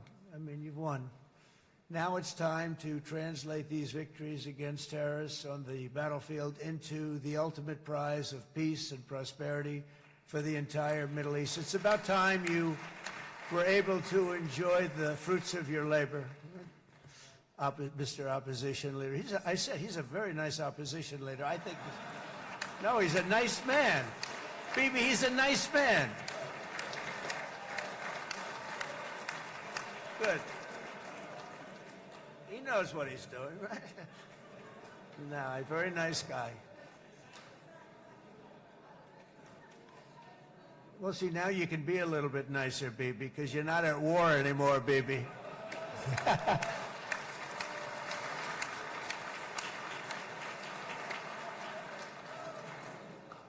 But only by embracing the opportunities of this moment can we achieve our goal of ensuring that the horrors of recent years will never happen again. You don't want to have to go through this again.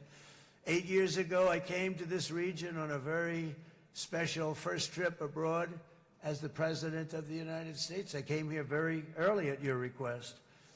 I addressed the leaders of the Arab and Muslim world gathered in Saudi Arabia and said that it was time to build a future free of the grip of extremism and terror. And interestingly, right now, as soon as I'm finished, I'm quite late. You've kept me quite late between opposition leaders and Bibi's brilliant but very long speech. I thought I was going to run up here, make a speech, and then head to Egypt. It didn't work out, though. And you made a pretty long one, too, Sarah.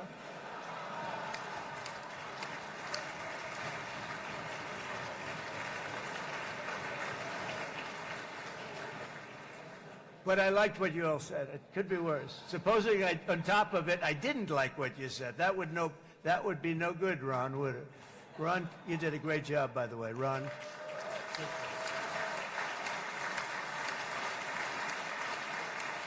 Yeah.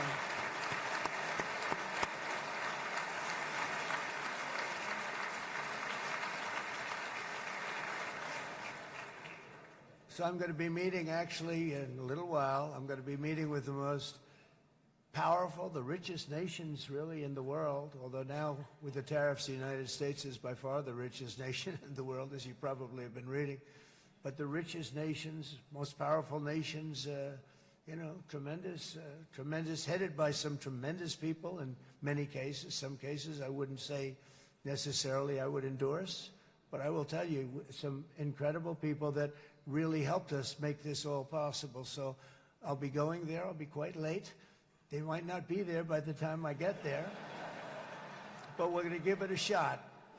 But the journey we started back then led to the crushing defeat of the ISIS caliphate, to the monumental Abraham Accords, and ultimately to the historic ceasefire this week, in which many of those same nations really played a very pivotal role, I have to tell you. Steve will tell you that. Jared will tell you that. Together we've shown that peace is not just a hope that we can dream about. It's a reality we can build upon day by day, person by person, and nation by nation. And because of that, the Middle East is finally ready to embrace its extraordinary potential. You have extraordinary potential in this region. It should now be clear to everyone throughout the region that decades of fomenting terrorism and extremism, jihadism and anti-Semitism have not worked. They haven't worked. They've been a disaster. They've just killed. They've killed. They've backfired completely and totally. They've just totally backfired. Everything that you thought, take it worst case, it's turned out to be worse than that. They have not worked. From Gaza to Iran, those bitter hatreds have delivered nothing but misery, suffering, failure, and death. They've served not to weaken Israel, but to annihilate the very forces that did the most to foment this hatred. And it's really, I mean, everybody that's tried it has become irrelevant. Meanwhile, we've seen those nations that set aside their differences, reached across ancient divides, and pursued engagement are now among the most successful in the region. They're getting along with Israel, and they're doing great. And I can tell you the 4 nations that joined the Abraham Accords early on, and you'd all be doing me a favor, and I'm going to be saying this in a little while to some other friends, would love you all to, is this right, Jared? Join up in the Abraham Accords. We have to join up and get together. You can have that whole thing filled out. We had a very weak administration, worst president in the history of our country by far. And Barack Obama was not far behind, by the way.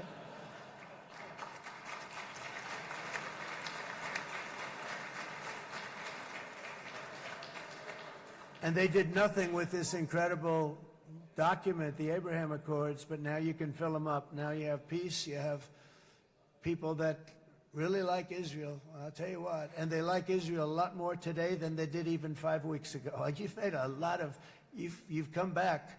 You've come back strong, because it was getting to be a little nasty out there in the world, and ultimately the world wins. You can't beat the world. Or I would say to Bibi, it's now time, and he understood it better than anybody, because ultimately, you know, the world's a very big place. And I've said a lot. I said, this piece of land is very small. It's unbelievable what you've done with that tiny, you look at a map even of just, not the world, the Middle East, and you have this little dot. And think of what you've done. It's incredible. It's incredible.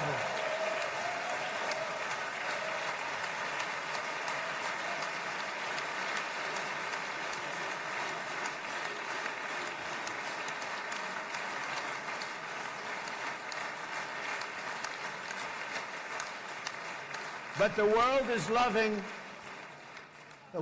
loving Israel again. And I said to Bibi, you know, the world is big and it's strong. And Ron, ultimately, the world wins. And we don't have to worry about that now. But there was getting to be a period of time over the last few months, you know, the world wanted peace and Israel wanted peace. Everybody did. Everybody did. And what a victory it's been, right? What a victory it's been. If you would have gone on for 3, 4 more years, keep fighting, it was getting bad. It was getting heated. The timing of this is brilliant. And I said, Bibi, you're going to be remembered for this far more than if you kept this thing going, kill.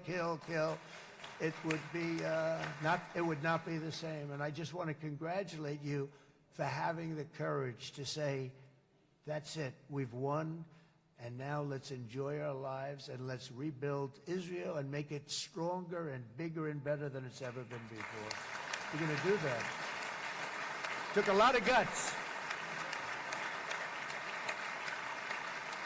And the choice for Palestinians could not be more clear. This is their chance to turn forever from the path of terror and violence. It's been extreme, to exile the wicked forces of hate that are in their midst, and I think that's going to happen. I've met some people over the last couple of months that want to see it happen very much, and after tremendous pain and death and hardship, now is the time to concentrate on building their people up instead of trying to tear Israel down. We don't want that to happen again.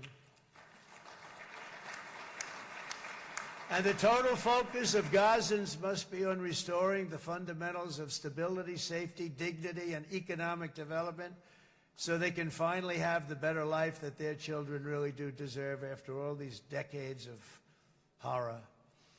I intend to be a partner in this effort in the sense that we're going to help and we're going to do something that became unbelievably popular. Everybody wants to be on it.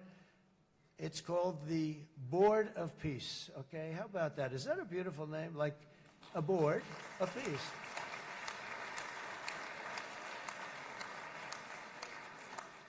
The only bad thing from my standpoint, every single nation involved has asked me to be the chair, and I'll tell you, I'm very busy.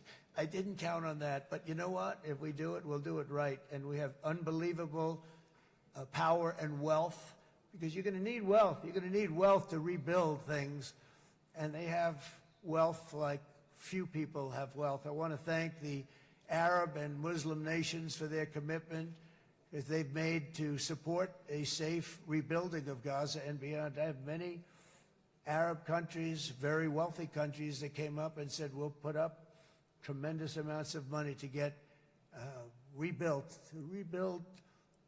Gaza. And I think that's going to happen. The power, they want dignity, they want to come forward, and they want to say, and I want to say who they are, because what they're doing is going to be, I think, something that you're going to be very impressed with, Bibi. And you need that. You need the kind of economic power that they have, and they want to see it work, and they want to see it be safe, and they want to see it be good for Israel, too. And as much money as it will be, and it's a lot, as you can see, it's a lot. For these countries, it's relatively little relative to their worth. It's really a lot of money like most people could never even conceive, but for these countries, it's not that much, especially because it ensures success and stability in the Middle East, which is what they want to see. So many of them will be with us in Egypt in a little while, I think. I'm not sure. They may be gone. They may have taken their Boeing 747s and left. I said, what kind of a plane do you fly? 747. I said, that's a large plane. No, they may have. Steve, do you think they've left on their their brand new Boeing 747s? Or I don't know. We're going to find out soon. It's going to be a big story. There'll be 2 people left, and they'll be the 2 poorest ones.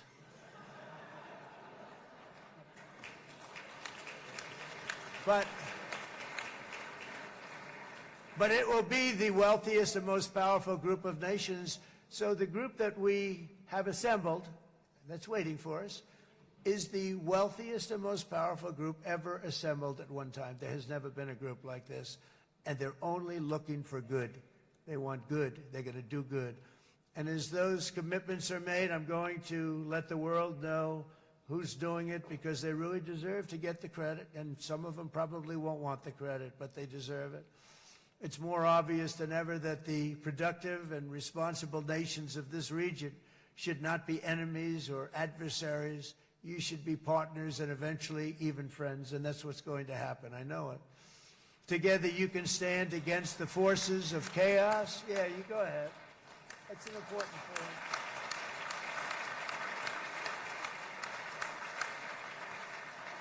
Because you can stand against the forces of chaos that threatened all of your interests, and it's always a big threat, and unleash incredible prosperity and opportunity for all the people of these lands, and that's what's going to happen. You're going to unleash numbers and success, the likes of which Israel has never been able to think of, because you're so firm, and you should be, and you've done the right thing in defending yourself. You're not going to have to worry so much about it. You've won, and now you can build, and you can do things that you never even thought possible. When you put that genius into doing something else, it's going to be something it's going to be a miracle. The miracle in the desert, it's going to be amazing. And it already is in a true sense. But it'll be wonderful when you can spend time thinking about other than war and defense and offense also. To that end, it's my firm hope and dream, frankly, that together the Abraham Accords will turn out to be everything that we thought they would. Those 4 countries were very, very brave in doing it. They did it at a very early point, and every single one of them benefits unbelievably financially. And if you noticed, even in this bad period that we just went through, they all remained a member of the Abraham Accords. They've done unbelievably well. And you know who you are, and I want to thank you. And they've stayed because of loyalty, but they've also stayed because it was really good business. They've made a lot of money being members, and you're going to all, I hope that every one of the countries that we're seeking, Jared, I hope they join quickly. No games, no nothing. Just join, get it. It's going to be a great peacemaker. It's really going to bring it together beyond anybody's wildest dream. So instead of building fortresses to keep enemies at bay, the nations of this region should be building infrastructure to weave your commerce closer together, because you've got to compete with the big world out there in commerce now. It's a different kind of competition. Instead of making weapons and missiles, the wealth of this region should flow to schools and medicine, industry, and, frankly, the new hot thing, artificial intelligence. It's a lot of intelligence you're going to have to be throwing off to pay back these sums of money that they're doing. But that's really the hot one. And I might say that the United States, a year ago, was a dead country. I say it to people. I heard it first from the King of Saudi Arabia. I then heard it from UAE. I heard it from Qatar. I heard it from many other countries. A year ago, the United States of America was a dead country. Now it's the hottest country anywhere in the world. It is the hottest. There's no question about it.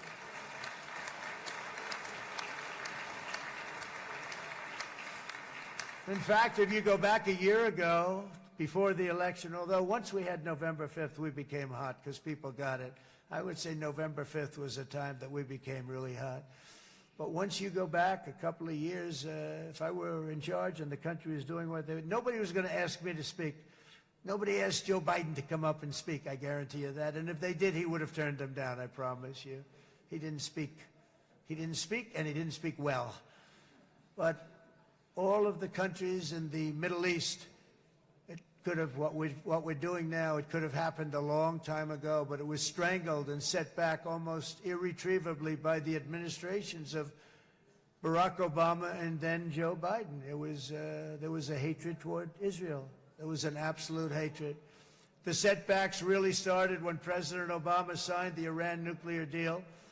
This was a disaster for Israel, and it was a disaster for everyone. And I remember that Bibi Netanyahu came to the United States and worked so hard to try and get Obama not to do that deal.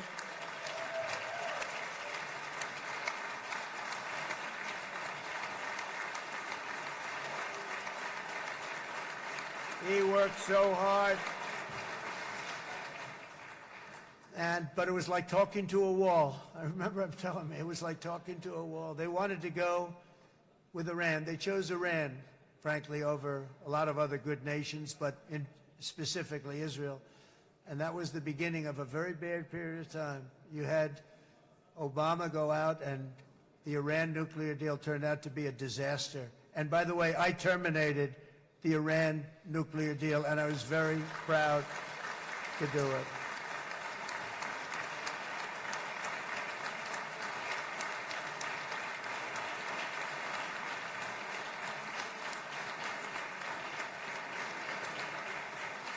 Yet even to Iran, whose regime has inflicted so much death on the Middle East, the hand of friendship and cooperation is open. I'm telling you, they want to make a deal. That's all I do in my life. I make deals. I'm good at it. I've always been good at it. And I know when they want. Even if they said, we don't want to make a deal, I can tell you they want to make a deal. All right, they do. They want to make a deal, and we're going to see if we can do something, because this is crazy what's happening, and we're not going to have this anymore. Neither the United States nor Israel bear the people of Iran any hostility. We merely want to live in peace. We don't want any looming threats over our heads, and we don't want to even think in terms of nuclear destruction. It's not going to happen, never will happen. There's nothing that would do more good for this part of the world than for Iran's leaders to renounce terror, stop threatening their neighbors, quit funding their militant proxies, and finally recognize Israel's right to existence. They have to do that. They have to do that. And to Iran, and as you know, this is not said out of weakness. There's no weakness. But I'm going to say this, that we are ready when you are, and it will be the best decision that Iran has ever made. And it's going to happen. It's going to happen.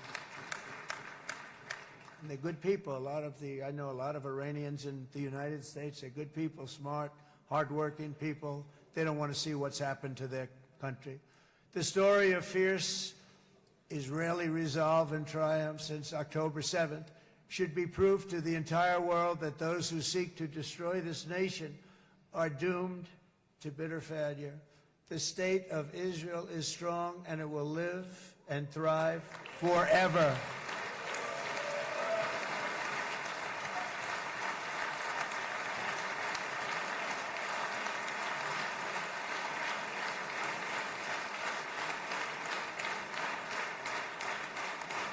And that is why Israel will always remain a vital ally of the United States of America.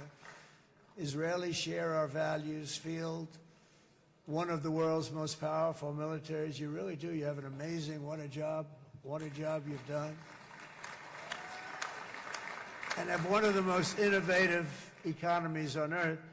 Those are just a few of the reasons why I'm proud to be the best friend that Israel has ever had. And they all say it in the White House. They all say it. I guess it's true because everybody says it, baby. You said it today. Thank you. But as president, I terminated the disastrous Iran nuclear deal, and ultimately I terminated Iran's nuclear program with things called B-2 bombers. It was swift, and it was accurate, and it was a military beauty. I authorized the spending of billions of dollars, which went to Israel's defense, as you know. And after years of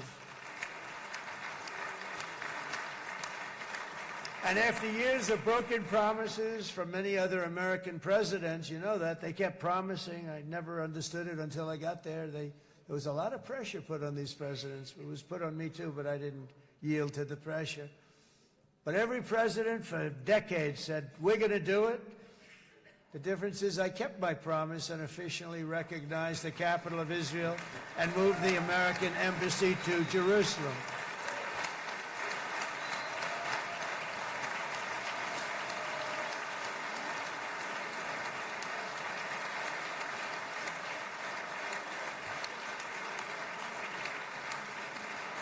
Isn't that right, Miriam?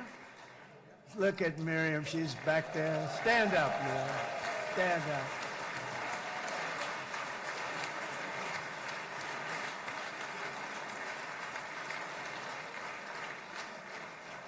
Miriam and Sheldon would come into the office. They'd call me. He'd call me. I think they had more trips to the White House than anybody else I could think of. Look at her sitting there so innocently. She's got $60 billion in the bank. $60 billion. And I think she's saying no more. And she loves Israel, but she loves it, and they would come in, and her husband was a very aggressive man, but I loved him. He was a very aggressive, very supportive of me. And he'd call up, can I come over and see you? I say, Sheldon, I'm the president of the United States. It doesn't work that way. He'd come in and do good though. But they were very responsible for so much, including getting me thinking about Golan Heights, which is probably one of the greatest things to ever happen to Israel.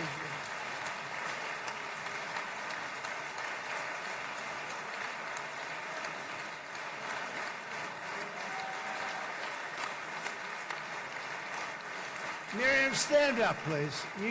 She really is. I mean, she loves this country.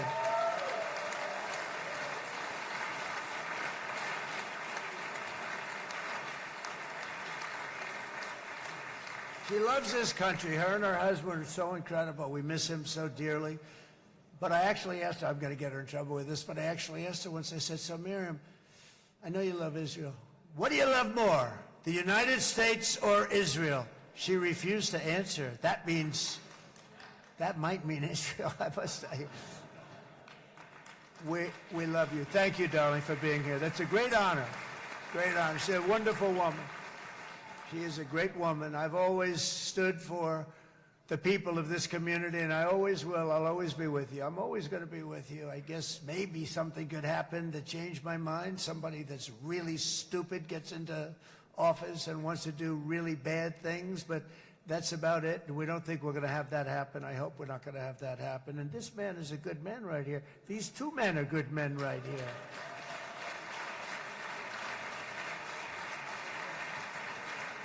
Hey, I have an idea. Mr. President, why don't you give him a pardon? Give him a pardon. Come on.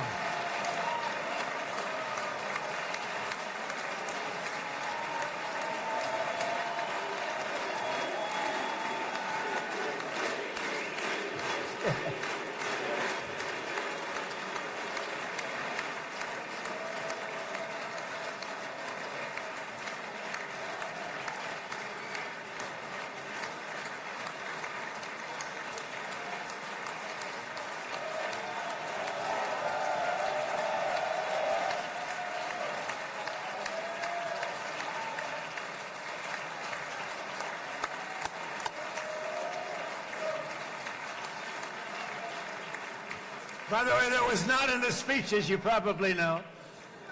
But I happen to like this gentleman right over here, and it just seems to make so much sense. You know, whether we like it or not, this has been one of the greatest wartime presidents. This has been one of the greatest wartime presidents. And cigars and champagne, who the hell cares about that?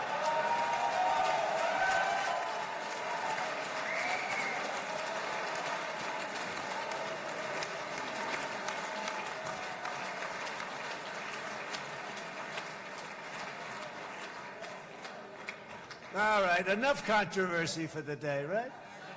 Actually, I don't think it's very controversial. So, you know, I mean, I see so popular. You are a very popular man. You know why? Because you know how to win.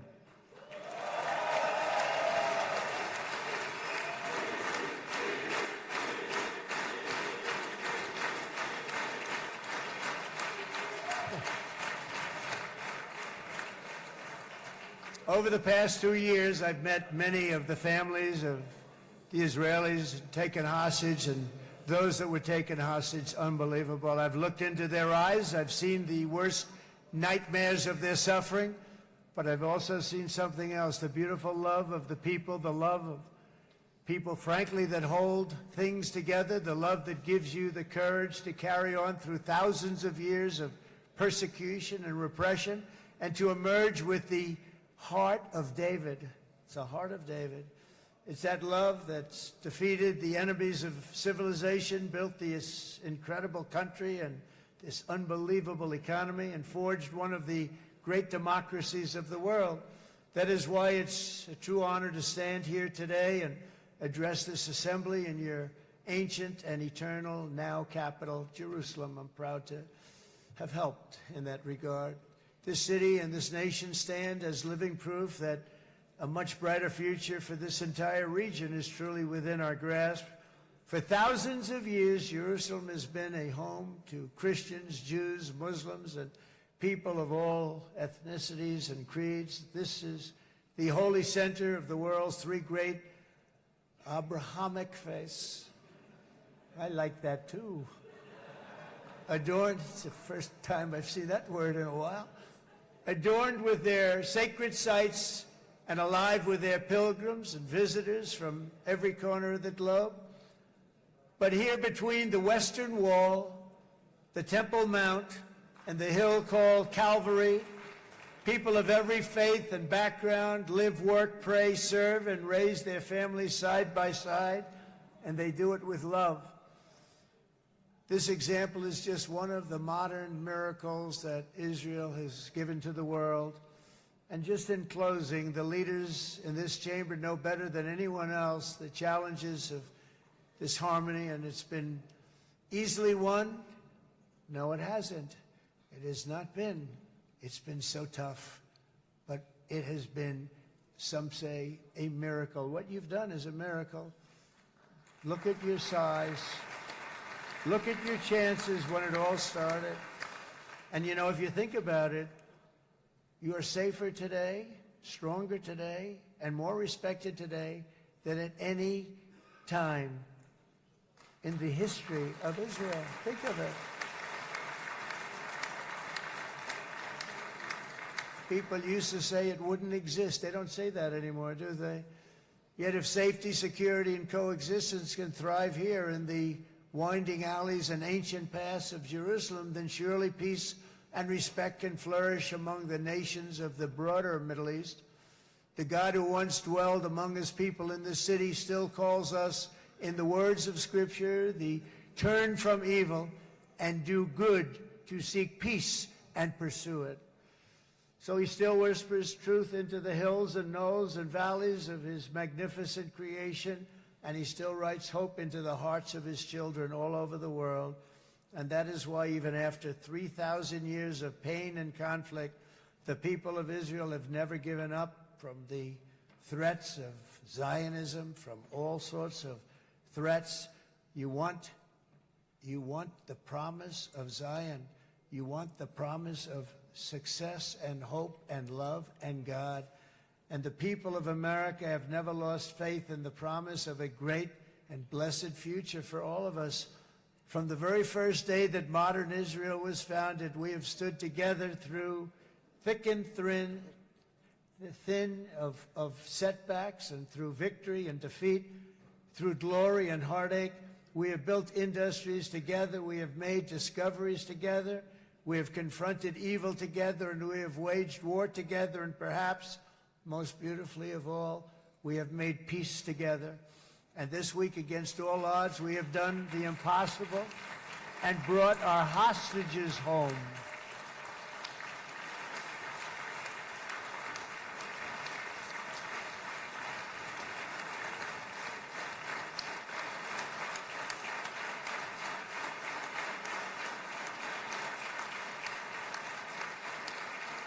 So now we're going to forge a future that is worthy of our heritage. We're going to build a legacy that all the people of this region can be proud of.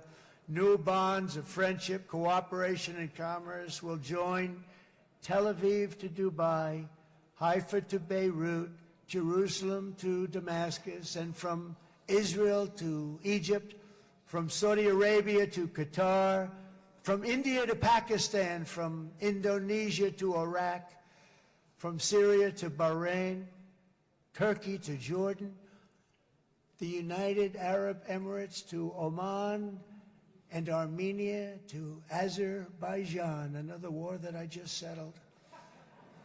We are going to have hope, harmony, opportunity, and happiness here in the spiritual and geographic center of the entire world. That's what you are. Israel, America, and all of the nations of the Middle East will soon be safer, stronger, greater, and more prosperous than ever before.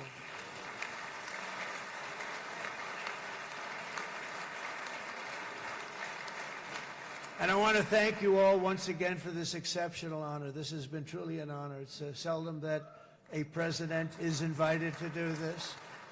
And I love Israel. I'm with you all the way. You will be bigger, better, stronger, and more loving than ever before. Thank you very much. God bless you. God bless the United States of America. And God bless the Middle East. Thank you, everybody. Good luck. Thank you very much. Thank you.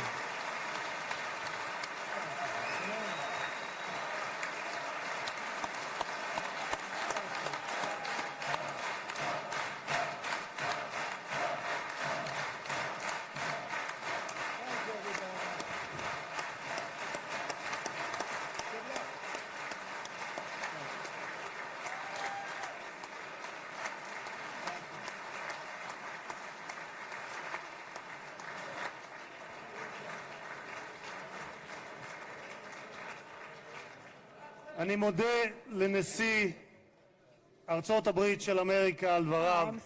חברות וחברי הכנסת, תם סדר היום. הישיבה הבאה תתקיים ביום שני, כ"ח בתשרי התשפ"ו, 20 באוקטובר 2025 בשעה 16:00. חג שמח ובשורות טובות. ישיבה זו נעולה. כבוד הנשיאים וכבוד יושב ראש הכנסת.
קהל נכבד, לא תתאפשר יציאה מהכנסת עד ליציאת פמליית נשיא ארצות הברית מהמשכן. תודה.